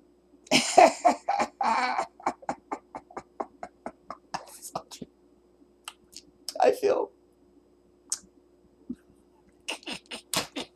Ouch! Damn it! What'd I do? I just hit my keyboard and did some stuff. What did I do? Escape. What did I do? What did I do? This just, maybe I need to hit F something. F11. I did it. That's so perfect. Love that. Yeah, so I just feel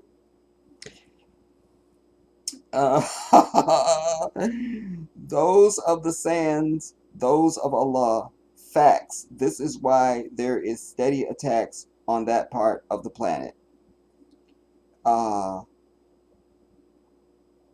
What did I miss? I don't understand. Those of the sands, those of Allah, facts. This is why I'm out of context, Sunshine. Damn it. Tell me. We need to do better. Shout out to you. The name is Jenkins now. The defense rests. LOL. Someone help me off the floor.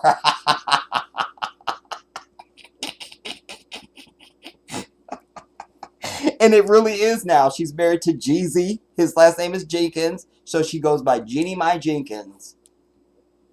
I knew the moment I saw her, dude. I'm like, are you kidding me? Your husband is. Come on, Jeannie. You know you want you a nigga. Robert, you say, and they get a black woman to encourage us to get the Fauci juice. Sisters, stop playing the Eve role. You know, listen, I don't know, from a very young age, but certainly by the time I was in high school, I just remember we just frowned on any black woman that claimed she was into somebody white. It just felt wrong. Like, no, you know, and it's still a mental block in our community as a whole of why it's a different standard when we see a black dude with a white bitch. Why we don't have the same venom. I have the same venom. I don't like it, you know, because it's one thing, you know, with a woman With a sister, you see her with a white dude. Even if you didn't want that sister, you just know now she would never be mine now. But I'm deeper than that even, because I could never even date or marry a black woman who had been with somebody white. That means your idea of love and a list of shit is just not aligned with me, you know. As it relates to the brother, when I see a brother with a white bitch, I just feel like, we don't relate to each other at all. Like, yeah, I don't see you as my brother. We couldn't really have a conversation about the shit that really matters. It just, like, I'm good, you know. But as a whole, we need to be over any of our people who date white people, you know. You want to get you a Vietnamese or anybody that's not white, I'm okay with that. I think I'm really okay with it, because I don't feel, just even saying it to you now, I don't even feel the venom of it that I feel when it's white people. I don't feel it physically, mentally, emotionally. I don't feel it. I'm okay, you know. Um, and I think a lot of brothers and sisters are selling themselves short, because for all the sisters out there that will go get with some howdy doody looking ass white dude, Latino and Arab men are very pretty, beautiful men if you just want aesthetics. Um, and they usually have it going on, you know, and they're going to be the closest to us, you know, in many ways, you know. Um, Brothers, even, you selling yourself short, because there's so many other better choices outside of black women if you just can't find you a sister, which I always hate saying this, because it's almost like there's no need, it's not even need to open that door, because it's not like our women are monolithic. Our women, we are the only people who you can find any type of woman you want in our fucking stable. We have it all. We have it. We have it. We have it. We have it. We have it. We have it. So, like I say, if you get you a white bitch, all you got is a white bitch. That's all you got. You don't got shit else. That's it. That's all you got. You know, um, Latina women. It's just, you just got you a Latina bitch. That's all you got. It's just a Latina. That's fine. You feel me? Vietnamese. It don't matter. It's just any of them. We are the only people, our women come in every hue, every size, every height, you just pick one. It's like we are the Baskin Robbins of women. Whatever combination you need, we have it. So there's no need. So if you can see other cultures stepping outside of their culture to have one of our women, because they don't have it. But it's a different thing when we step out. And I'm going to say that for the men too, because to the sisters about the men, because I never really thought about it before now, but brothers, we come in all hues too. Just like the women, we come in every hue, every size, every height, every whatever you need. Brothers, we have it. So there's no need for black people in general to be stepping outside of the culture, you know. And don't give me this love sees no color. Love starts with your fucking color and who you are. It's the very first requisite. What was this other clip, y'all? And I'm going to be mindful of the time. I actually should start landing. I don't know how long we've been on now.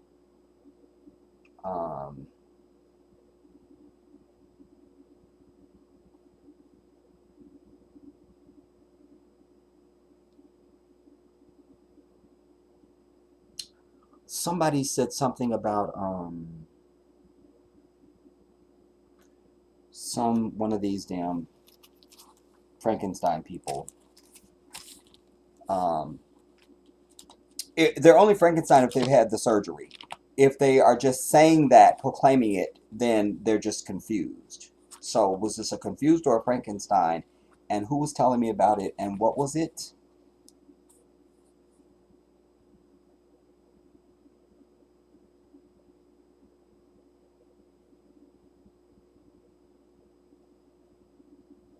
What was it? Who was it?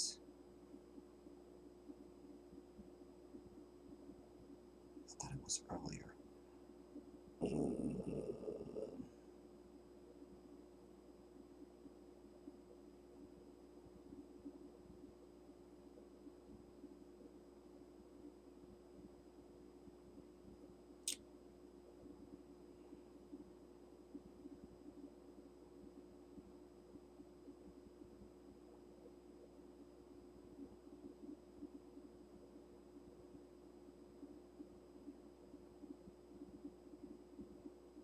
I don't know who told me that.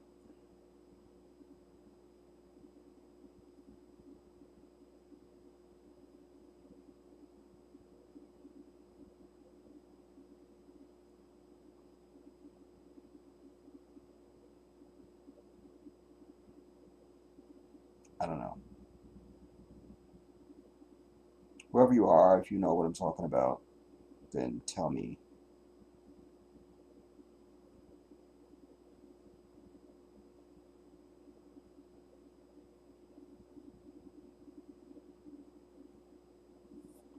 Yeah.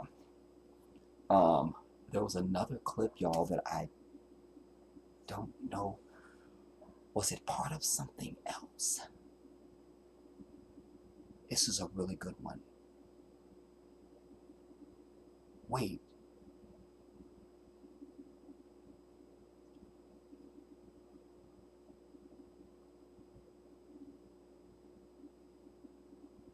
I thought that was it, but that's part of something else. Because I wanted to give you a sense of what Africans were saying, just just everyday Africans, what they were saying about her visit. Um, you know, uh,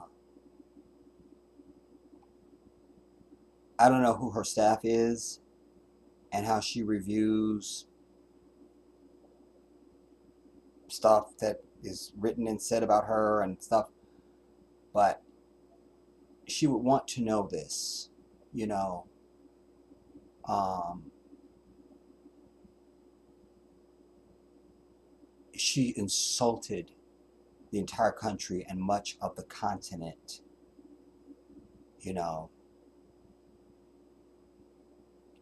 because while Africans can be tribal when it comes to I'm this, I'm that, and stuff like that, they pay attention to their continental news and politics and things like that, and they are much aligned on many things, you know, and they make that, well, they can be, I'm Yoruba and I'm Fulani and I'm Jola and all this stuff. They still will be, but I'm African, and African's this, African that, Africa's this, African's that, you know. So this would be one of those things where it's like, okay, you're insulting Africans, period, you know. Um,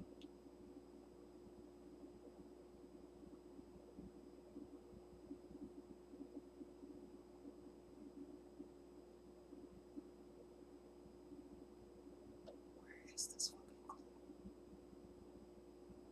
Oh, oh yeah, this is the right channel. I was gonna say, oh, you're on the wrong channel, so your favorites are the wrong ones. But this is Jedi Africa that I'm looking in.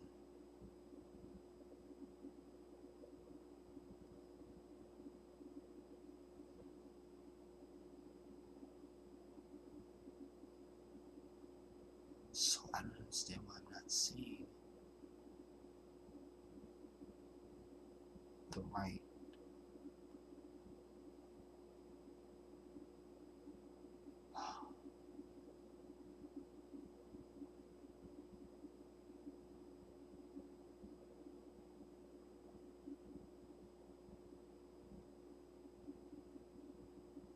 Oh, this will be a good one to button it up with.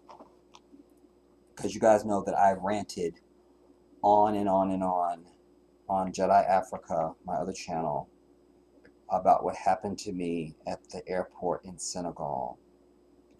Well, there is a young lady by the name of Miss Trudy, and she had an incident at the airport in Kenya, and it left her very burnt. But she's an African young lady, and but you could still tell she was like on 10, you know, and it was really, I'm glad she shared her story, you know, because I'm still burnt over that whole thing, and still wishing death upon and looking for revenge and all of that. Like, I literally can't go back to, certainly I can't go back to the airport in Senegal because it will be a violent event. I'm only going there to whoop ass. That's the only reason why I would go there. Like, on site. It's not, no, there's no other reason why I would be there. You know? Like, I'm still that burnt over it. And am that obsessive about revenge. You know?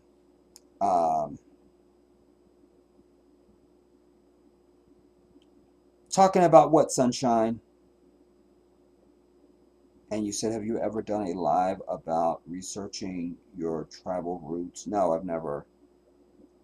Because I wouldn't know how to. And if I trace them, it can't be anything that where somebody's got to take my blood, because I don't trust white people on any fucking level at all. And you should see there's one on there called it's about how they use the blood when you donate blood. That's one. And there's another one about when you get a tooth pulled. Fuck, I forget the name of it.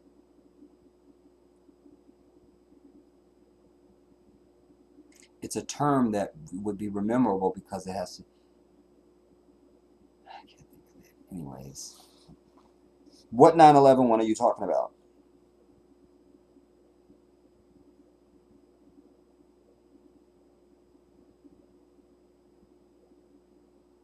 Anjane, you say these ancestry tests are fake. They've been exposed. Yeah, I don't believe it. Like, I believe definitely in DNA and all of that. But I immediately was suspicious. I don't know what year it was when all of a sudden white people have I'm this percentage of African, and fuck you, you're not. You're just not. You're not. You're not.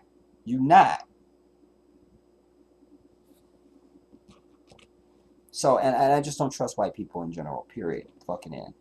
That's it. That's the only reason why I need. That's the only real reason I need. You feel me? If there's another way to trace, because I was with some of my brothers one day in Gambia, and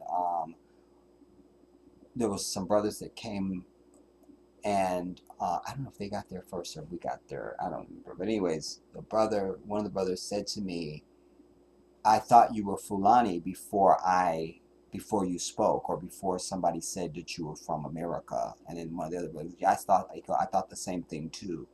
You know.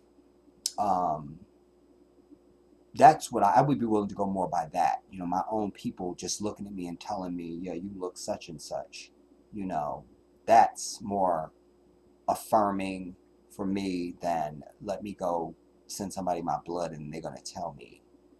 Because white people have an agenda at every fucking thing. There's nothing they do that is pure, everybody. That's a fact. There's nothing you're going to be able to present ever where you can say white people did that and it was just because it was the right thing to do.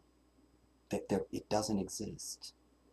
There's always something in it for them, or they don't do it. Period. Like this hag bitch. She's not there because she cares about fucking human rights. Ghana has something they want and need, as does all of Africa. And if she really cared that much about fucking human rights, she would say, what the fuck is going on in the Congo? How come there's diamonds and ores beneath their feet that serve the entire fucking earth, and these people are living in squalor? I'm outraged. I would have been up there fake crying with the bitch. You see.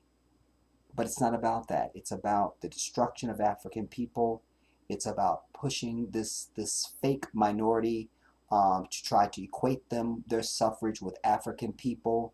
And, you know, there's no suffrage that is equal to ours. Not even these fucking ass Jews. Again, their fucking Holocaust was 3.5 to 4 years. I'll pull it up and let you see it with your own eyes. Because me telling it to you, you won't remember it as strongly as if you see it with your own damn eyes. This is, again, to have another group that we can say, we have to deal with this. Because if ain't nobody, you don't got shit else to do, you don't got shit. I know you done paid all your bills, that means you can get my fucking $20. And you ain't gave it to me yet.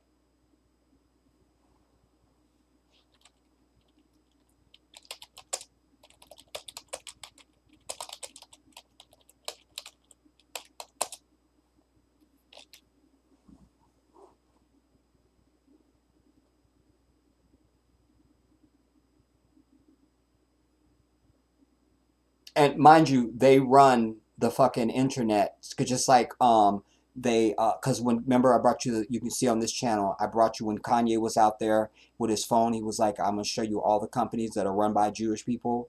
And when he read the definition of anti-Semitism, you could tell you could tell they rewrote it just to make the definition be that. It read like a fucking legal addendum to a contract, literally. So I'll expect some embellishment here with our findings in this search.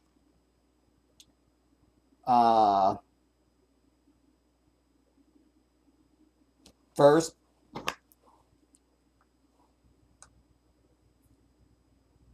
how long was the Jewish Holocaust?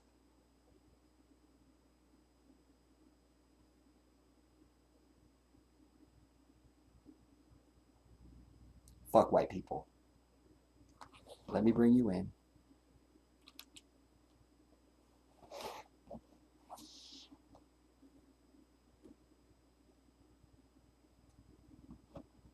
Oh no. What have I done?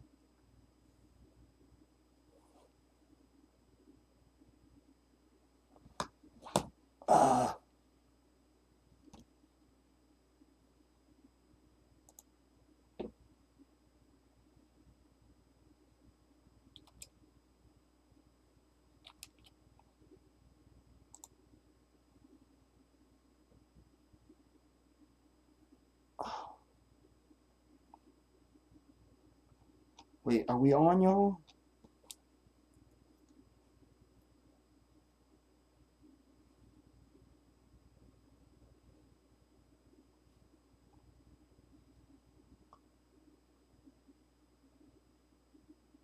Are we still on, y'all?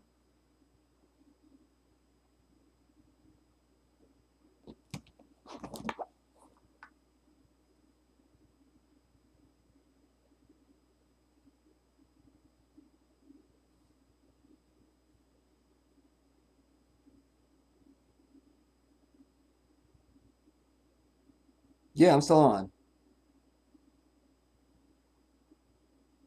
Okay.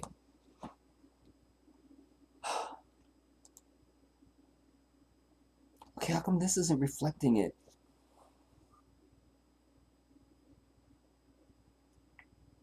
Let me go out. Okay. All right. Now, let me switch us over.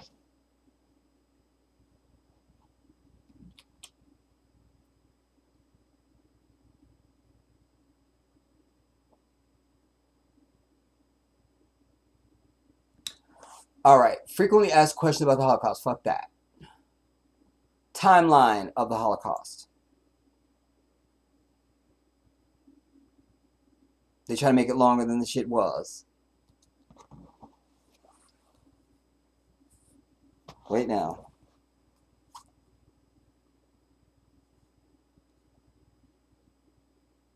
I only proclaim what I know to be absolute. And when I've said to you it's 3.5 to 4 years, because I actively went and checked that one day in recent, like this isn't ancient, like uh, what the fuck? Oh,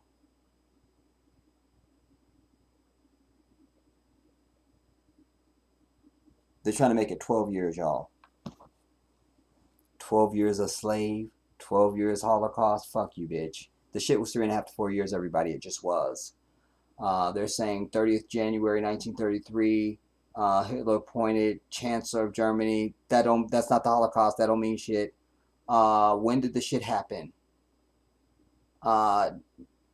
This is 1933. The public burning of books. Nobody cares.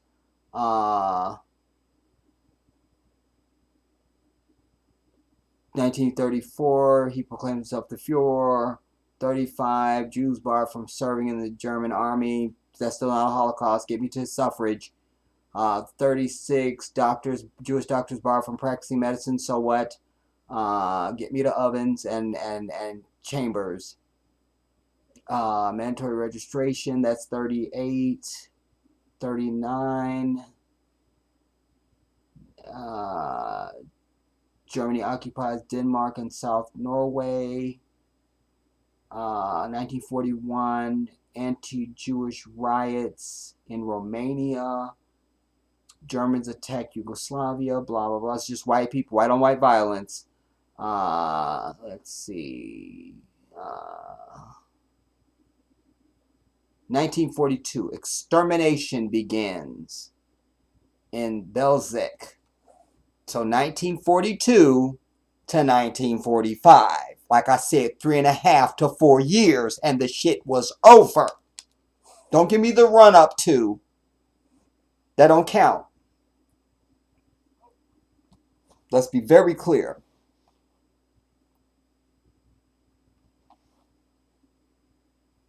I know the shit of which I speak.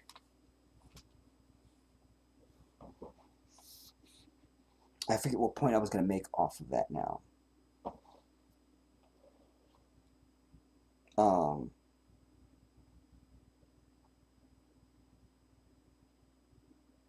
Yeah, that's the point I was going to make.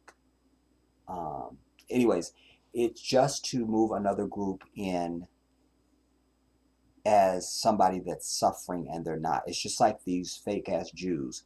They're not being persecuted. They're not suffering. They do own every fuck. At least the Zionists.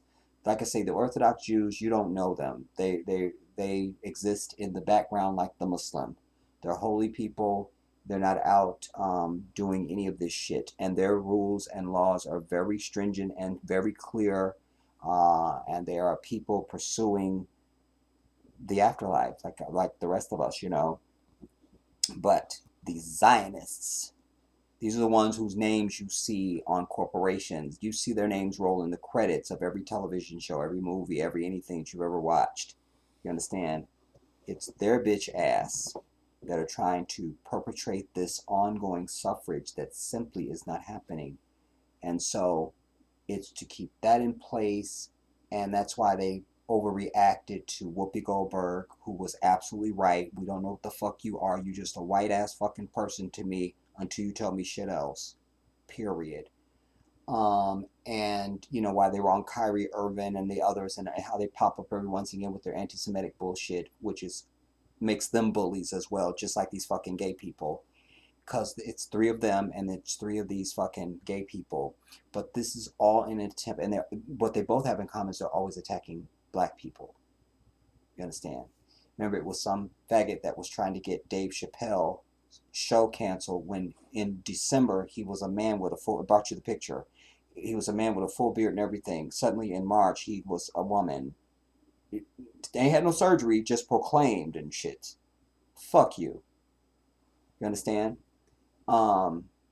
So that's why we also can't have sympathy and use any time joining with any of these groups, because then you get left out. It's like if you hungry and then somebody else come along and they got a plate and they got a plate and they got a plate, and you so busy trying to get their plate, you never get no food on your plate. That's what we're doing as a people. You understand? Fuck their suffrage, because it's imagined. Gay people are not suffering. Plus, they can switch up anytime they want to. They've shown us that. So fuck them and any imagined suffrage that they have.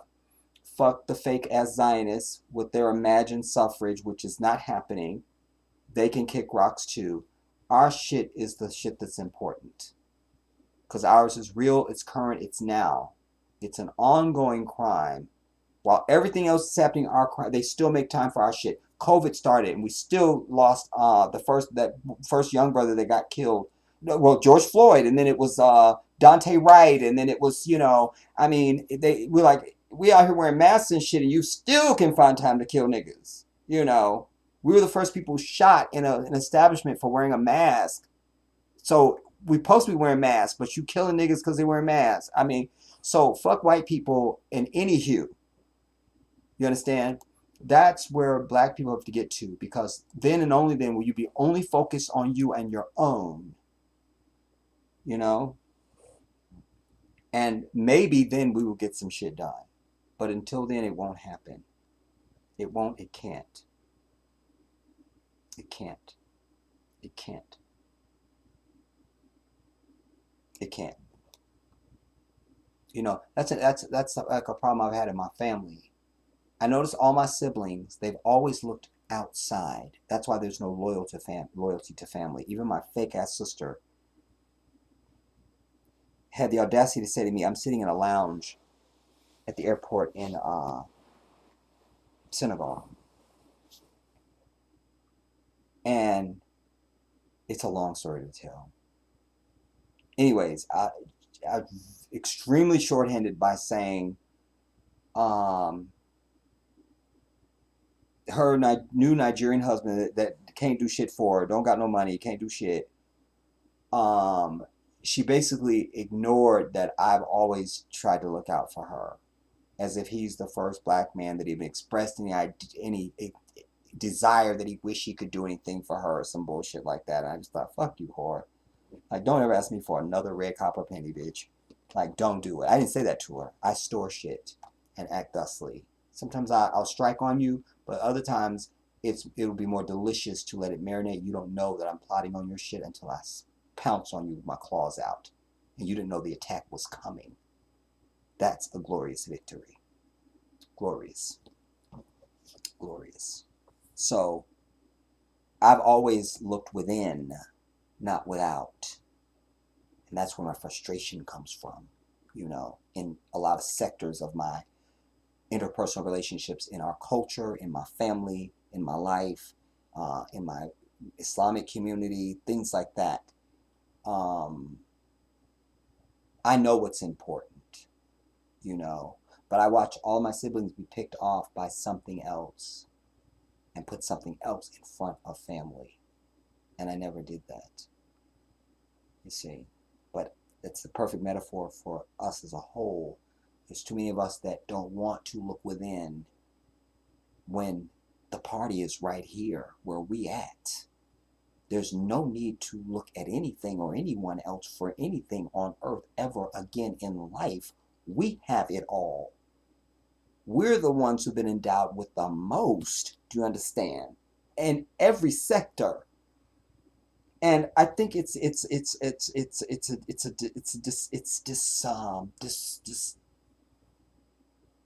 ungrateful to our maker that maybe that's one of the reasons why it doesn't seem like God helps us. Maybe he's saying, I've given your ass every damn thing. Go and do something. I ain't giving you shit else. You're just not recognizing, There was some famous person that told this story of their grandmother used to always say, read your Bible, make sure you read your Bible. And when he moved, some actor, I think it was, he moved and his grandmother gave him, make sure you take your Bible with you and read your Bible, read your Bible. And every time you come in a hardship, read your Bible. And he never read it. And one day, I think she had passed, and he opened this Bible and she had been storing checks for him in there. There it all was in the Bible. There it all was. I thought, what a beautiful woman, what a beautiful story, and it was everything. But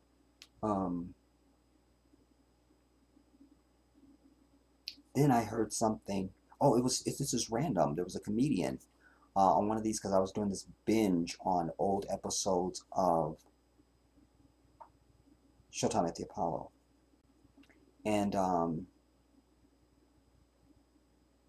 in fact, it was the girl who played Andell, who I met, who played Andell on the Parkers.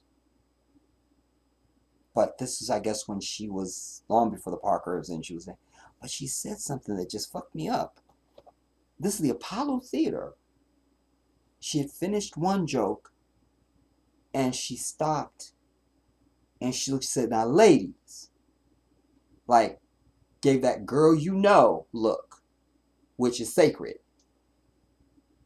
Ladies, now you know the average man got about 6 inches of loving,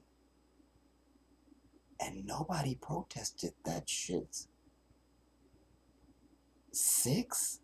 That's that's it. I took it back and I go, show the audience, show the audience.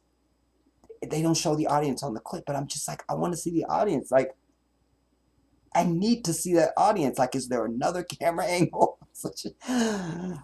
That can't be real.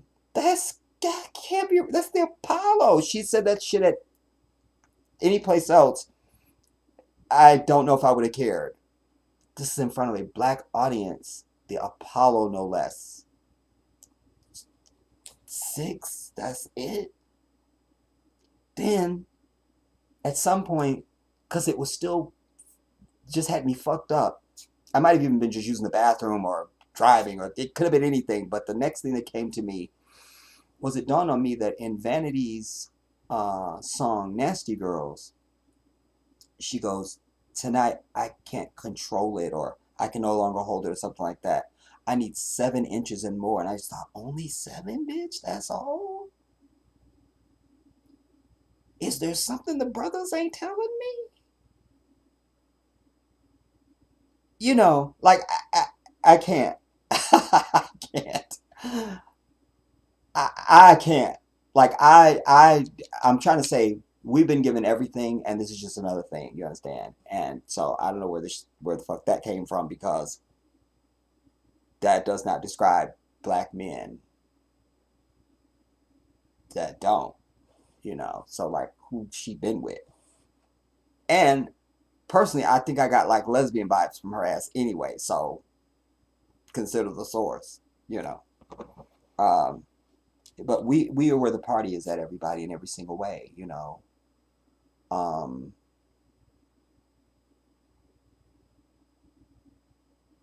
And we just need to remind our black people that are in our community, that black gay people, that first of all, you are black. That's first. That other shit is extra. And they need to be very clear about that before we get to anything else. You understand? Because somebody even asked me when I was doing the Black Independence Liberation League, well, can gay people join? I'm like, if you understand you black first. You know, because there was that kid who's part of Uhuru something, very flaming, his name is going to come to me, but he's brave, he's bold, he has the information. Like, yeah, if you can leave that shit at the house, we good. You know, I mean, we can't invest because it's dangerous to us. If we had already arrived at a place of equality and equity, then we can go out and help others. Like my grandmama said, everything begins at home. We ain't even got our reparations check yet. We don't give a fuck what happens to fucking gay people here or anywhere else across the fucking earth. Period. That's not our fight. We're not helping.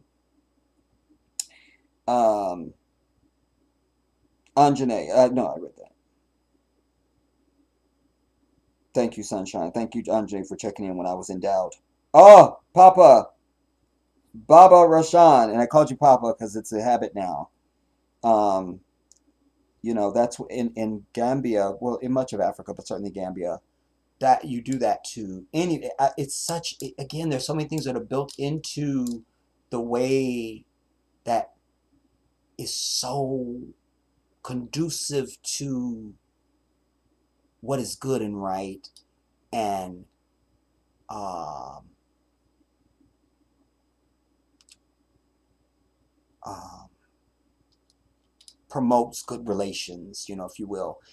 Like anybody that is your elder, you could clearly see the elder, that's Papa or Mama, period, or Auntie if it's a woman, or you could call the man Uncle, but you giving him a title of elder over you, or at least rights over you, because your uncles can be younger than you, but certainly you give that, I love that so much.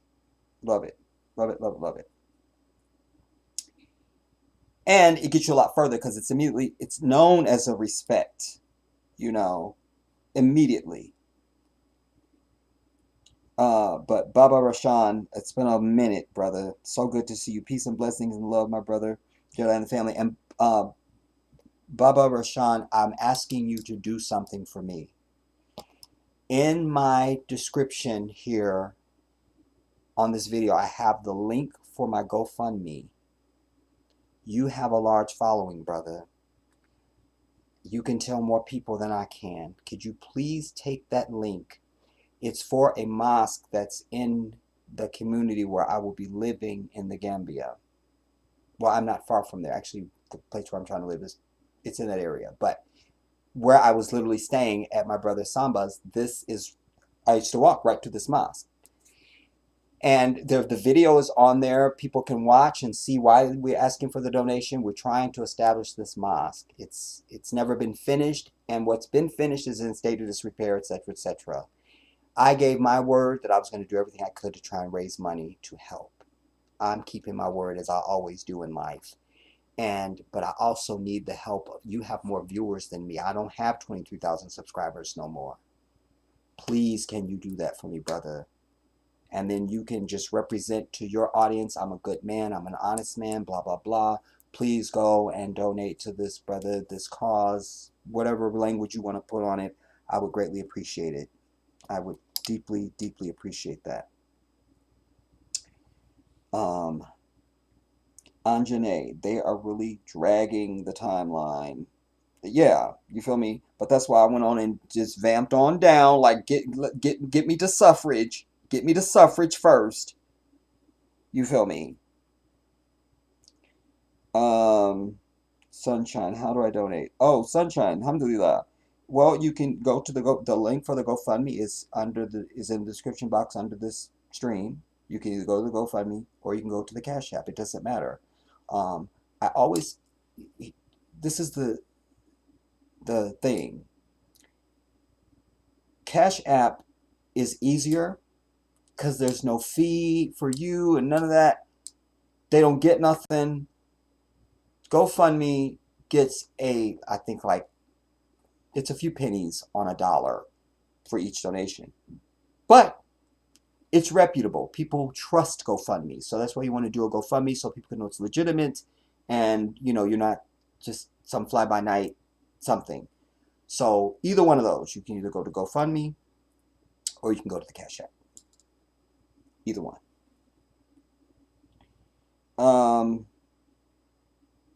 You go on to say, I'm going to donate to your GoFundMe. I hope that's okay. That's fine. That's fine. Because once we get the donations coming in, then we are, and I'll show everything to you guys, and then we channel it all to the Imam. Also in the video where that I produced for the public to see, to donate, That's why I interviewed the imam. I said to him when he mentioned it to me, I was at the mosque praying one day and we were talking and he said, "Brother, we need to do something for this mosque." And he began to tell me. And me and Samba and Dauda and Usman, there was a few of us that were there, but I was saying, I'm going to do everything that I can, And so when I began producing the footage, gathering footage that I knew I'm going to have to do something, I'm going to have to show people. So that was time investment and resource and all that stuff, but fine. So, but I said to the imam, I said, "Brother Imam, I have to get an interview of you, you know. Um, you're the imam of the mosque, you know." And so we did that. We went in to do the interview, and Samba was, you see on the video where Samba is translating, because the imam spoke English, but his accent was very thick, and his Wolof is way better, obviously, than his English. So it was a struggle, man. I was tired and um, a million other things, but also and hurting. And I'm also, there's times when because the light that's behind him, it's the one light that's in the mosque, and he's a very dark man. And so I was, at one point, I'm literally holding my phone flashlight and trying to hold the camera and film him at the same time.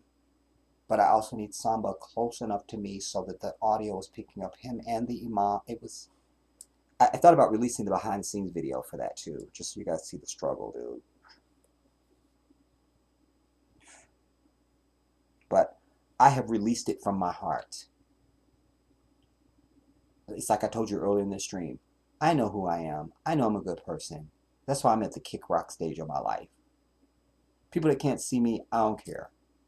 Like when somebody asked me about Uncle earlier, So even when I spoke with Samba today, and he says, "How's the fundraiser going?" I said, "Brother, it's in the hands of Allah.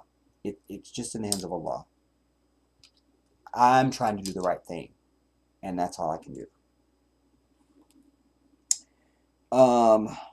Anjane Jedi is like, "I am Mandingo. I don't know what to say about the rest of y'all."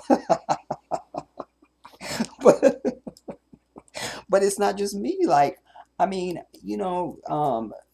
growing up, my father, my brother, um, part of the time I was in high school, I went to a school that no longer exists now in Buffalo, New York, called Bennett High School. That's the first all-black school I went to in my life. And, well, at least because we went to 42nd Street School. All right, that was in California. All right, something else. Anyways, but now I'm a teenager and I'm going to Bennett High School, and I had swim class, and there's obviously it's the boys. So one of the things that I felt at home about is that we all the same. I've told this story to you guys about how I realized I was trying to tell you guys we all. I probably was talking about this in the context of interracial relationships and stuff like that, but I'm just trying to say, like, other black males smell like me, and my brothers and my father, what I know. You understand? It was foreign when I would go into like a locker room and it was like white boys. It wasn't they don't smell like us. They don't. In fact, to this point, one day when I was in Senegal, me and I think Malik, we were in a taxi. I hadn't smelled any mustiness from anybody. I wasn't like actively thinking about this until the cab driver, this particular cab we were in, the brother did something and I got a whiff of his underarm. And in that moment, I realized I hadn't smelled anybody. And in that moment, it was familiar, like that matters, y'all, because do you understand? I saw a documentary a long time ago where they were dealing with panda bears that they were raising in captivity because of something was something. Anyways, before they release them into the wild, they cover them in the urine and a bunch of other stuff of the other pandas because they won't be accepted if they don't smell like that when they see them. They'll attack them and kill them.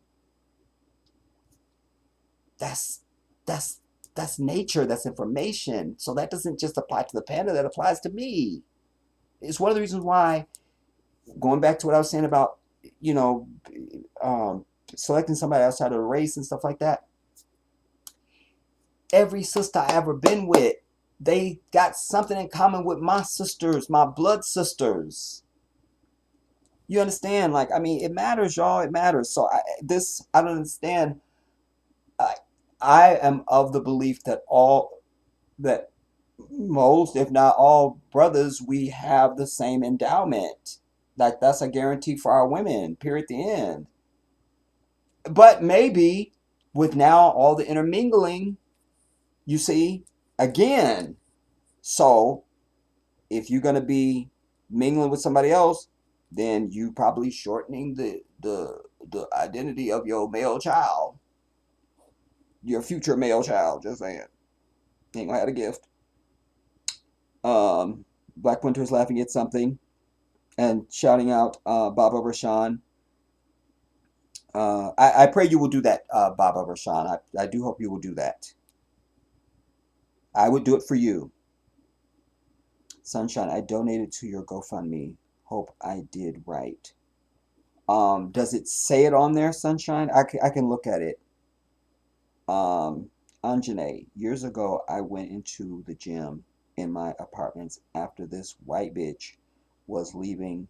I literally almost threw up, smelling the garbage. Yeah, listen, that's just a fact, man. And it's another telling of why we are not the same, and don't ever buy into that when white people proclaim it. It's not true. Our melanin is not just decoration, it's a whole sign that we are something else. So everything about us is different, including our natural body aroma. You understand? um you know, it's a familiar thing, man. You know, I told you guys many years ago, well, it's one of my earliest girlfriends, Lavon. And the first time I was gonna smash her, it was a problem, homie, when we got to get into the dude. I'm like, hold up, let's get up for a minute. You feel me? Went to the grocery store. I didn't say nothing to her. Just went to the grocery. We went to the grocery store together. I got the stuff that I see my sister and them buying, so she kind of got the message. Went back home. Got in the shower with her. I bathed her myself, and we had a very good evening. You understand? But I mention that now because it was not unfamiliar. You know, like I think if that, which it would never have been with me, but if it had been a woman of another, a girl of another race, I might not have felt that way at all, and it might have been like, nah, bitch, you need to, you know. And I don't know what my reaction would be. I'll never know because I'm not interested in nothing but black women. You understand? Like, that's just natural to me. That's why I know when people date outside the race, is you doing it on purpose. You decided I'm going to go get something else, because everything in nature goes with its own. That's the only proof I need. Yeah, Sunshine, I do see you're anonymous, but I know it's not anonymous now. You've been found out. Thank you so much for your donation, Anonymous. Thank you on behalf of the community there, and I thank you so much.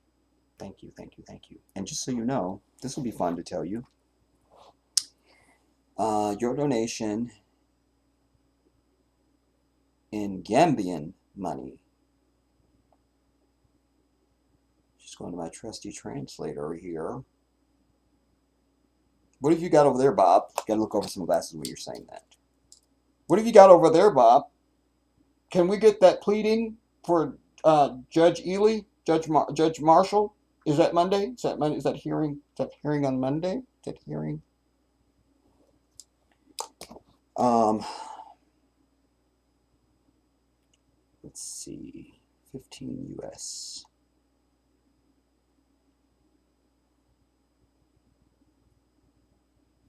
is 934 Gambian Dalasi. A little bit goes a long way. A little bit goes a long way.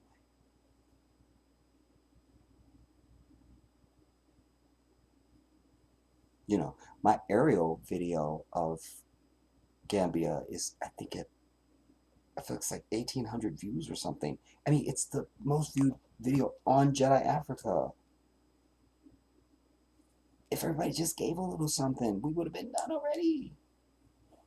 But I'm not going to obsess over this. I've put my intention out. Allah knows my heart and what I'm trying to do, and I leave it in His hands. Thank you, Sunshine. I appreciate you. Allah will bless you for that.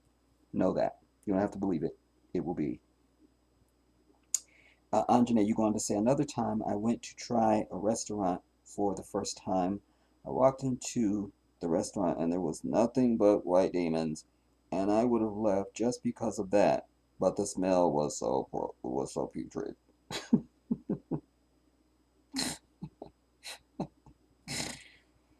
Sunshine, remember the Richard Pryor said something about that when he went over there, he said everyone was smelling natural while he had all kinds of cologne and stuff on. He said his cab driver said he stank. Oh my God. Listen, you don't even have the same, you're not going to have the same body odor and perspiration because of the diet. When we perspire, the body is putting out water to cool the skin, so that when wind hits it, it's a whole thing that Allah has designed. I will make you wet, I will blow wind on you, and you will be cool. Allahu Akbar. You know, um, but the diet matters. When those things start coming out of your skin and things like that. Uh, I didn't say this to anybody, and this is for something saying it out loud, but probably the first week I was there, I was sweating every night. Sweating. Not like it's hot, because I was very comfortable. It was like coming out of me, you know? And I feel like that was my body doing some detoxing. And I really feel more convicted about that now after I shared with you guys on Jedi Africa about my cholesterol. I had a diagnosis of a high cholesterol. Here, my doctor said it was very high, and they immediately put me prescribed these statin pills that day. you know and I talked to the pharmacist about the statins, and what does this mean, and can I get off of them if I get my cholesterol down, and this and the third. And I did a lot of discussion and research and stuff like that, but my inner voice was saying, don't you take them fucking statins, don't do it. And I didn't. And I can tell you that I had blood work done about a week after I got back here from Gambia. And then last Wednesday, Wednesday before last, I went to my doctor and got my lab results. And he was just reading all the stuff, just your whole workup. And he's like, and your cholesterol looks good, and then I think the negative is the LDL. I'm just gonna say that. Your cholesterol looks good and your LDL looks good, and that's all normal, and blah blah blah. And he was just reading down. And I go back to the cholesterol.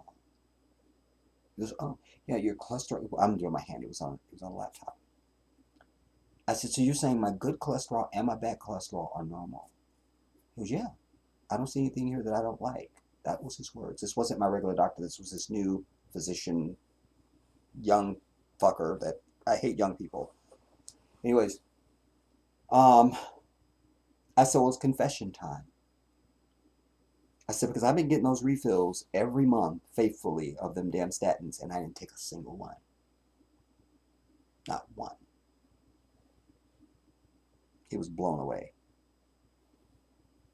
Blown away. As was my pharmacist. Because I told the pharmacist too. And he just couldn't believe it. In fact, he was so much disbelief that when I was literally leaving out of the pharmacy, he called me, and by my name, I turned around and he said, are you sure you didn't take even one? I said, not even one, wallahi. I never took one. And I turned.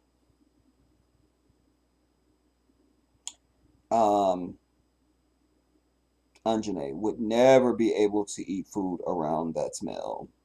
Yeah, they don't smell like us, man. Sunshine, wow, I'm rich, bitch. In my Rick James voice. I immediately heard it when I read it. And don't forget, Richard Pryor was mixing with the yeah, and he was bisexual, and we remember I did a whole thing on him on my old 23,000 subscriber channel. Yeah, um, that's the other thing too. Yes, you are rich, bitch, because listen. First of all, I couldn't really spend any money while I was there in Senegal or Gambia. You know, I mean, because it's just my way, and I'm used to this here, and plus, I'm the type of person I really would rather do something for you and you do something for me, and I definitely don't want anybody carrying me, and it's all fine, and blah blah blah. And but I couldn't, you know. In Senegal, I'm like, I got it. No, brother, they won't let me spend money. Gambia, same thing, you know. Um, so so much that one night I had Samba take me to the ATM, but I didn't tell him what I was going to do because I didn't want him to have time to object.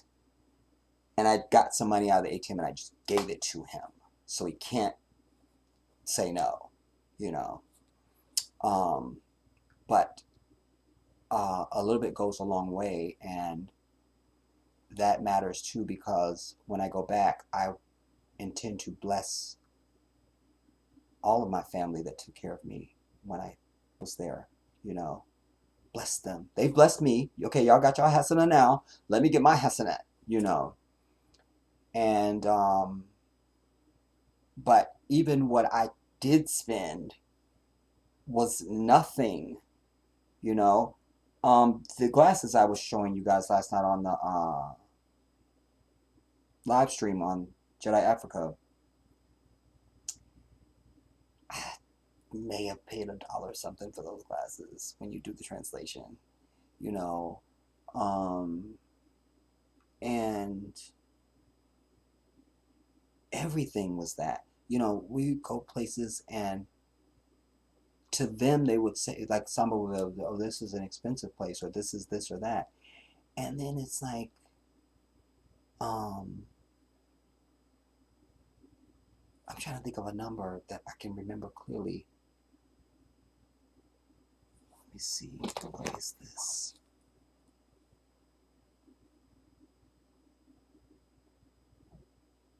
I know there was some places that we ate and they're like, oh, it's 800 dalasi. Yeah, because I remember pulling out the dalasi. So 800 dalasi. At even $13. I mean, so I think the real lesson here is that more Africans and African Americans need to join up because we can enrich them, you know, and we do it in a way where they don't feel like it's a welfare thing. No, it's like we're all getting over, let's get over together type thing, you know. Um,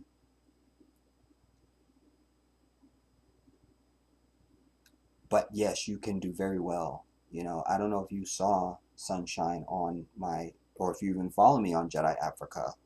And you guys that are not following me on Jedi Africa, you're missing out. But I show, um, and I talk at length about renting apartments there, or houses even, um, because the houses were the same as the houses were the same as the apartments. You know, whether you're renting a house or an apartment, the price is going to be the same as far as whatever it is. You know, they're not gonna.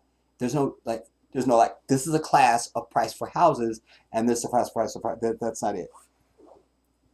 So just like I found an apartment that was 300 US per month, I also found a house that was 300 plus 300 US per month. You know, And if you buy local and eat local and stuff like that, then you come out, then you really do come out like a bandit. You could still do very well even if you don't want to do that. If you want to be shopping at the grocery store, the main it grocery store, and you want to be at the it restaurant every single day and you must have, you'll still look like a queen. But you really kill the game if you don't do that. You know, when I got on the bus to leave Gambia to go back into to Dakar, um, there was, because there's food everywhere. You know, there's always somebody that's got a stand set up. You get some food, you get some tea, you get coffee, you get whatever you need, fruit, whatever.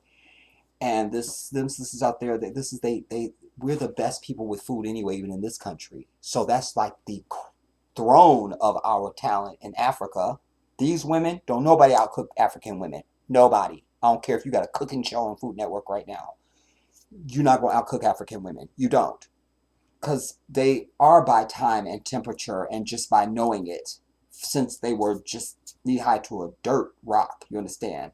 And so these same sisters be out there just doing it up. They have their pots and stuff out there. And, you know, in a lot of, we're not real big on this must be cold, this must be hot type thing. So everything that I ate like that, like this sandwich I'm going to tell you about, and Samba actually ordered it for me. And it was, oh man, there was some noodles on it, but you have to say that doesn't tell it because it was like spaghetti noodles, but the way they were done and the texture, and then there was meat and it was just good, man. This long bread that's fresh baked. I mean, that sandwich was nothing. It was pennies. And it was enough for me to last my whole 8-hour trip. I kept eating on it, you know? I mean, you can just have so much food for nothing. It's nothing. It's nothing. It's nothing. It's nothing. So, especially if you're somebody that's retired or you're disabled or in any way that you have some type of income that comes to you here, you can move to Africa and you should total that up and see what it is annually, and then I could tell you, or you could go and do the translation or the conversion and see what you're worth annually in Africa. That's it. Let's do some hypotheticals even. Let's say you're what do you make? 40,000 a year. Is that high now? 30,000. 35,000. What do police make? No, they fuck them because they make more money than anything now. What profession? Somebody give me something. 35,000. We'll just do that. 30,000. Let's see. Let's say, well, we're just going to use that. All right. Let's say 35, 40,000, something like that. Let's say somebody makes $40,000 a year. Okay, you wouldn't get that in retirement, right? I need a hypothetical, y'all. Somebody give me an equation, and then I'll do the conversion. Let me read the rest of these.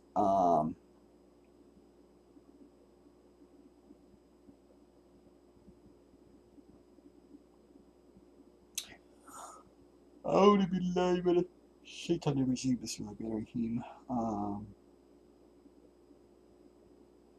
Oh, I read everything. I thought there was more. Wait, this isn't going up.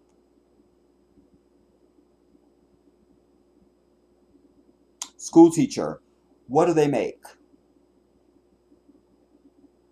But what do they get for retirement? That's what we need, because it's been in the context of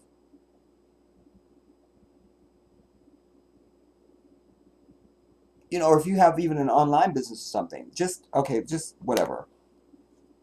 Just if you have whatever you do, even if you rob banks for a living, goddamn, and I ain't against that. Let's just say you make 30,000 a year, however you get it. Somehow you live in Africa and you end up with $30,000 a year some type of way. All right, 30, 1, 2, 3. That's 30,000. That would be 1 million. Well, it'd be 1.8 million. No, 1.1.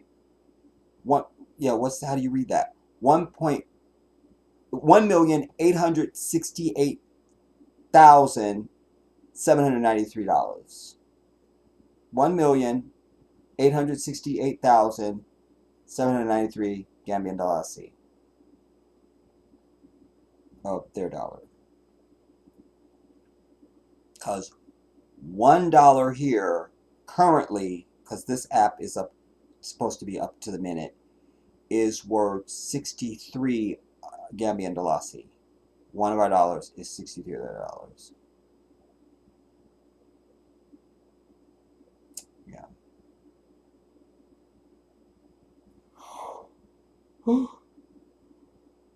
And so you just extrapolate up from there. You know, if somebody makes 40,000, then they're in the 2 million category now. 2.4 million.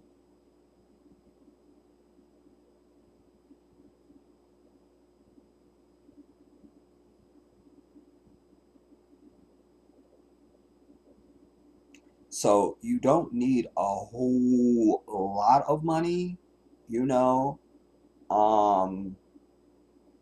Let's say, you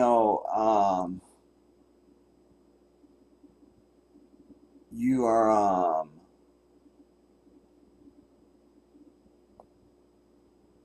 well, you're not old enough to retire. So maybe you're just a teenager. No, not a teenager. You're 22 and I hate you. But you're 22 and oh my God, you haven't worked at all. But now you are you broke your back and now you're disabled, and so in this country you're only going to get SSI, because SSI is for people who don't work but are disabled or some bullshit like that. So let's say they get $800 a month for their SSI.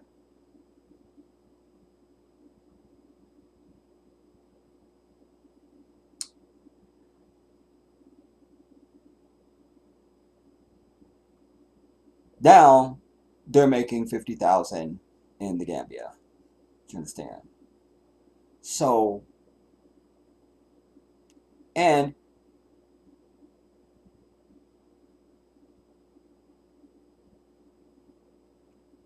what is it?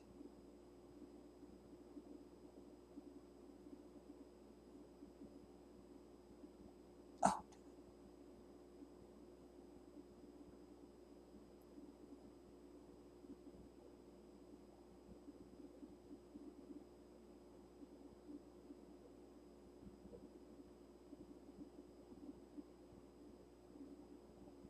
by the way, when I was watching this, I was talking about this last night. Did I talk about it today?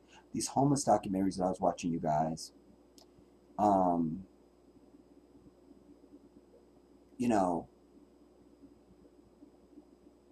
a 1 bedroom in Los Angeles was going for something like 3,500 a month.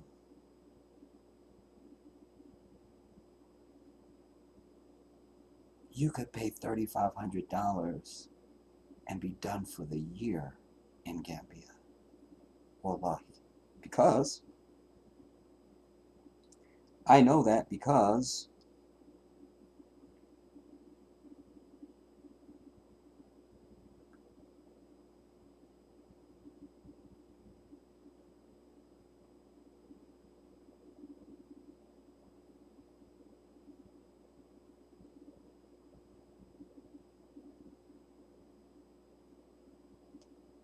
Yeah, there it is. Because the place that I landed on was essentially $4,000 US for the year, but that's only $333 a month. So you could just pay the $4,000, or you want to pay $2,000 in 6 months and another $2,000 in 6 months. However you want to work it out, because you can also bargain. They expect that. In fact, one place I looked at, and they wanted forget what the number was now in the Lassie, and I go, no, I want this number. Okay, we'll call him back and see. He goes, okay, he said that's he can go for that, you know. So I mean, you know, you dictate. I even saw, before I even left, I saw Cynthia and Rick that were talking about, in one of their videos, they were talking about how when they first got to the Gambia, different place they had to stay, but they were talking about how you could wrangle. You know, so it was one place that they made a deal for 6 months, and they just, I mean, I knew that going in. I knew that already. That's like, oh, that's a thing, you know. Like, you don't need to, you can tell them what you think you want to do, you know, and they'll pretty much go for that, you know, especially if you're not being ridiculous, you know, and I wasn't being ridiculous. And they're in a good position to let you do that because a little bit goes a long way. So most of what you're going to offer them is going to be more than they would. It's a big number for them. So why are we tripping? You know? Yeah. Think about Africa, everybody. Even just as an economic model, you feel me? I mean, just, it's a good move. Okay, last comments and we're going to get out, you guys.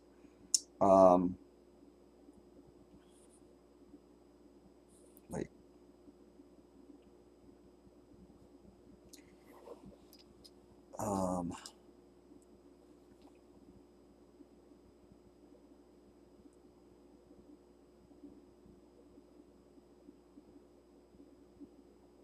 Oh, school teachers, lowest 16 grand, as high as 60 grand. Yeah. Again, the key things, it has to come from here.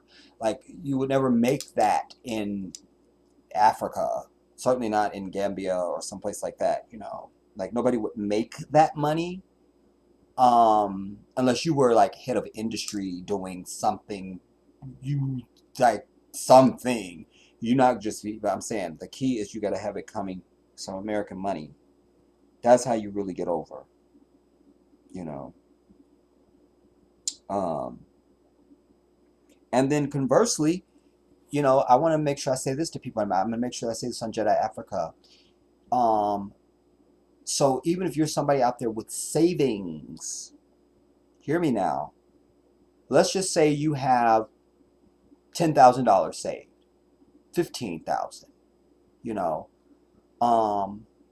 and you wanted to go and find you a very, very cushy, nice something where you could plop down maybe 2,500 to 3 grand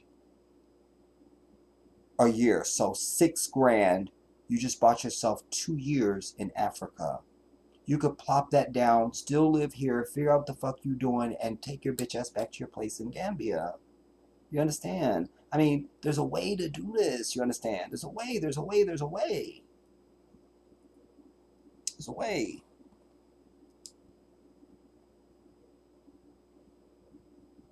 I love also when you leave, you don't have to like call the utility company. I'm leaving. Turn off my gas. Turn off my lights. No, no. Cause lights, the meter is right there at your fucking house. If you don't pay the shit, you don't got no lights. Done. You want lights? Go out there and pay it, and boom, you have lights. You're done. You understand? So you don't pay it. You just leave. You're not paying it. You know, lights will be off. You're good. Gas you don't have to worry about because most people are on propane anyways. It's nothing. Water you're never gonna pay for in Africa. It's not gonna happen unless it's bottled water. Sunshine. Oh, how do I get my job to send me over there with same pay? Side note. No wonder somebody I know went over there on contract and refuses to come back to his country. I love it. I'm going to send them a message real quick and see what their pay translates to. LOL. Listen, Yeah, if you have a job where you work from home and they pay you, or you some job that's kind of mobile or something like that, just something that equals you get this money. Let's use this white devil's currency now, everybody, to enrich ourselves and our brothers and sisters. You understand? That's why I didn't care if somebody was getting over on me a little bit, because, but make sure you're not just ripping me the fuck off. Make sure I'm getting a discount too. It can't be one-sided, you know. Um, but yeah, as long as that's the key element, Sunshine. If you can get this money or even euro, you know, but then in a country that they're not getting rid of the American dollar, at least just not yet, that's when your whole network changes. Like I knew when I landed in Senegal, I was watching us descend, and I was just saying to myself, soon the wheels hit this runway. And we hit kind of hard in Senegal. I don't know what that pilot was doing. But as soon as we went boom, my network just changed. My network just changed, homie. It just changed. Literally, it just changed. It just changed. It all changed. It just changed. So, anyways, I have held this court long enough for the evening, you guys. I needed to do this. I'm glad I did because I saw faces I haven't seen in a while. People's names that I haven't seen in a while, I should say. And but I needed to do this because, as I say, I need to do something on this channel every once and again to just keep some life flowing through this. I'm pleased that the Jedi Africa channel is growing. Certainly after I got to Africa, it's like it's been flailing. I couldn't get over 200. Now we're over 300 literally in the last very quickly. So I'm looking forward to growing that channel and but keeping it informational and inspirational, because this is just the first half of the journey.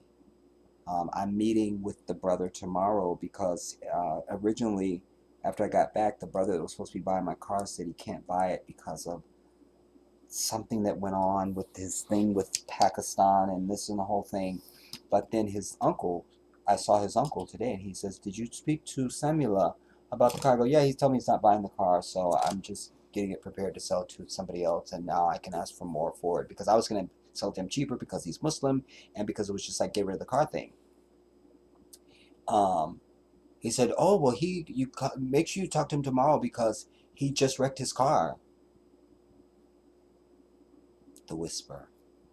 Not gonna tell you the story of the Whisper about it now, how it fits here, but y'all know what I mean. And I said I'll definitely come see him tomorrow. Then I will, because I know that is from Allah. There's no question or doubt in my mind about it. Not a doubt in my mind. So yeah, homie, that's what's up. So I needed to do something here, and I can't wait to get back to the continent. I can tell you that once you get there, you don't want to come back. And I was so blessed at the end of it all, everybody, because, I was working so hard and stressing, trying to put things together and how is it going to work out? And I don't know how to do this and I can't do that and I don't have and I can't and oh my God. But Allah just went shoo, shoo, shoo, go. Boom, like that. And while all of my stressing was definitely necessary, and I won't take nothing from my journey now, but I can tell you it was all fine. Even outside of the shit that happened at the airport and the other bullshit that happened, that's all fine. That aside, my family in Senegal embraced me like I had grown up in Senegal. There was no I didn't have to think. But me being me, I still am very tiptoe around people. Like, I'd rather you be at my house, you know. But that was a good learning lesson for me, especially after all these years, because you know I'm very independent and on my own. And but me aside, even now, put me over there with the other shit. Uh, it was very. They made it very easy for me, you know. And then when I got to Gambia, it wasn't what I imagined when I began imagining. And things were going to be very difficult for me, you know. And how am I going to get around to even look at a place? And I got to do this, and I have to do that, and I have to get this in place, and blah, blah, blah. And suddenly I'm at my brother's house, and he is taking me wherever I need to go and taking care of things, and and translating for me when I need it, and everything else. So it was all, it just, that was more than I could have imagined would have happened for me, you know. But coming back, I gained something else too, because I'm way more powerful now. I'm powerful because now I have filled in all of the blank spaces that I couldn't have filled in without landing on the continent and being there. I know exactly what I need to articulate when I get back to the Gambia. I know exactly what I need to do. The mystery is gone now. You know, there was a lot of mystery, even though I did my work, and that paid off for me, because there was a lot of things I was confronted with that I wasn't a confrontation, because I already know this. In fact, one day that Samba took me to, well, we were going to meet this lady because she was going to see this lawyer friend of his, but I went to the law office with him. He wanted me to meet this brother who's the lawyer. The street we were on, the apartments that was right there, some of the first apartments I looked at online. I'm like, I saw this building online, and I'm right at it. I'm right at it. I'm right at it. I'm at it. That I seen that, you know. So I saw places that I already knew of, and there was things goings on that I knew about already. So there was a lot of things that I knew already. I knew I did my work. I know already, you know. And I was very prepared. So, but still, there was, even with that level of preparation, there were still things that you simply can't know or feel or experience or infer unless you're there. And now I've done that, and I know.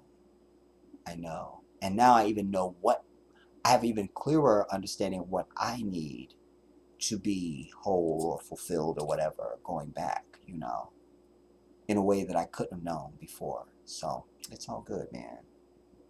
It's all good. So love you guys all, and I will see you over the next shortly. And because I still have to finish going through sharing the video we started on last night over on Jedi Africa. And to anybody who's here now, anybody that will see this as a recorded video, I implore you, please do not be feckless and unkind, and don't ignore. Go. If you have 4 quarters, that's enough. Go and put something on the GoFundMe, everybody. Make that commitment. I'm finally going to do something for Africa. Damn it, I'm doing it. And you can do it from the comfort of your home. You don't have to go and fly to Africa and meet with some. You can just click, click, click. I gave something. Do that, y'all. Do that. Because secretly, there's a part of me that doesn't want us to look bad to our African brothers and sisters. That's just a personal thought I'm sharing with you. I don't want you to be influenced by that. I'm just saying. But then on the flip side of that, I say, let's show them what we can do. Let's show them they can depend on us. I'll leave it there. I'm not going to preach on this. Not going to preach.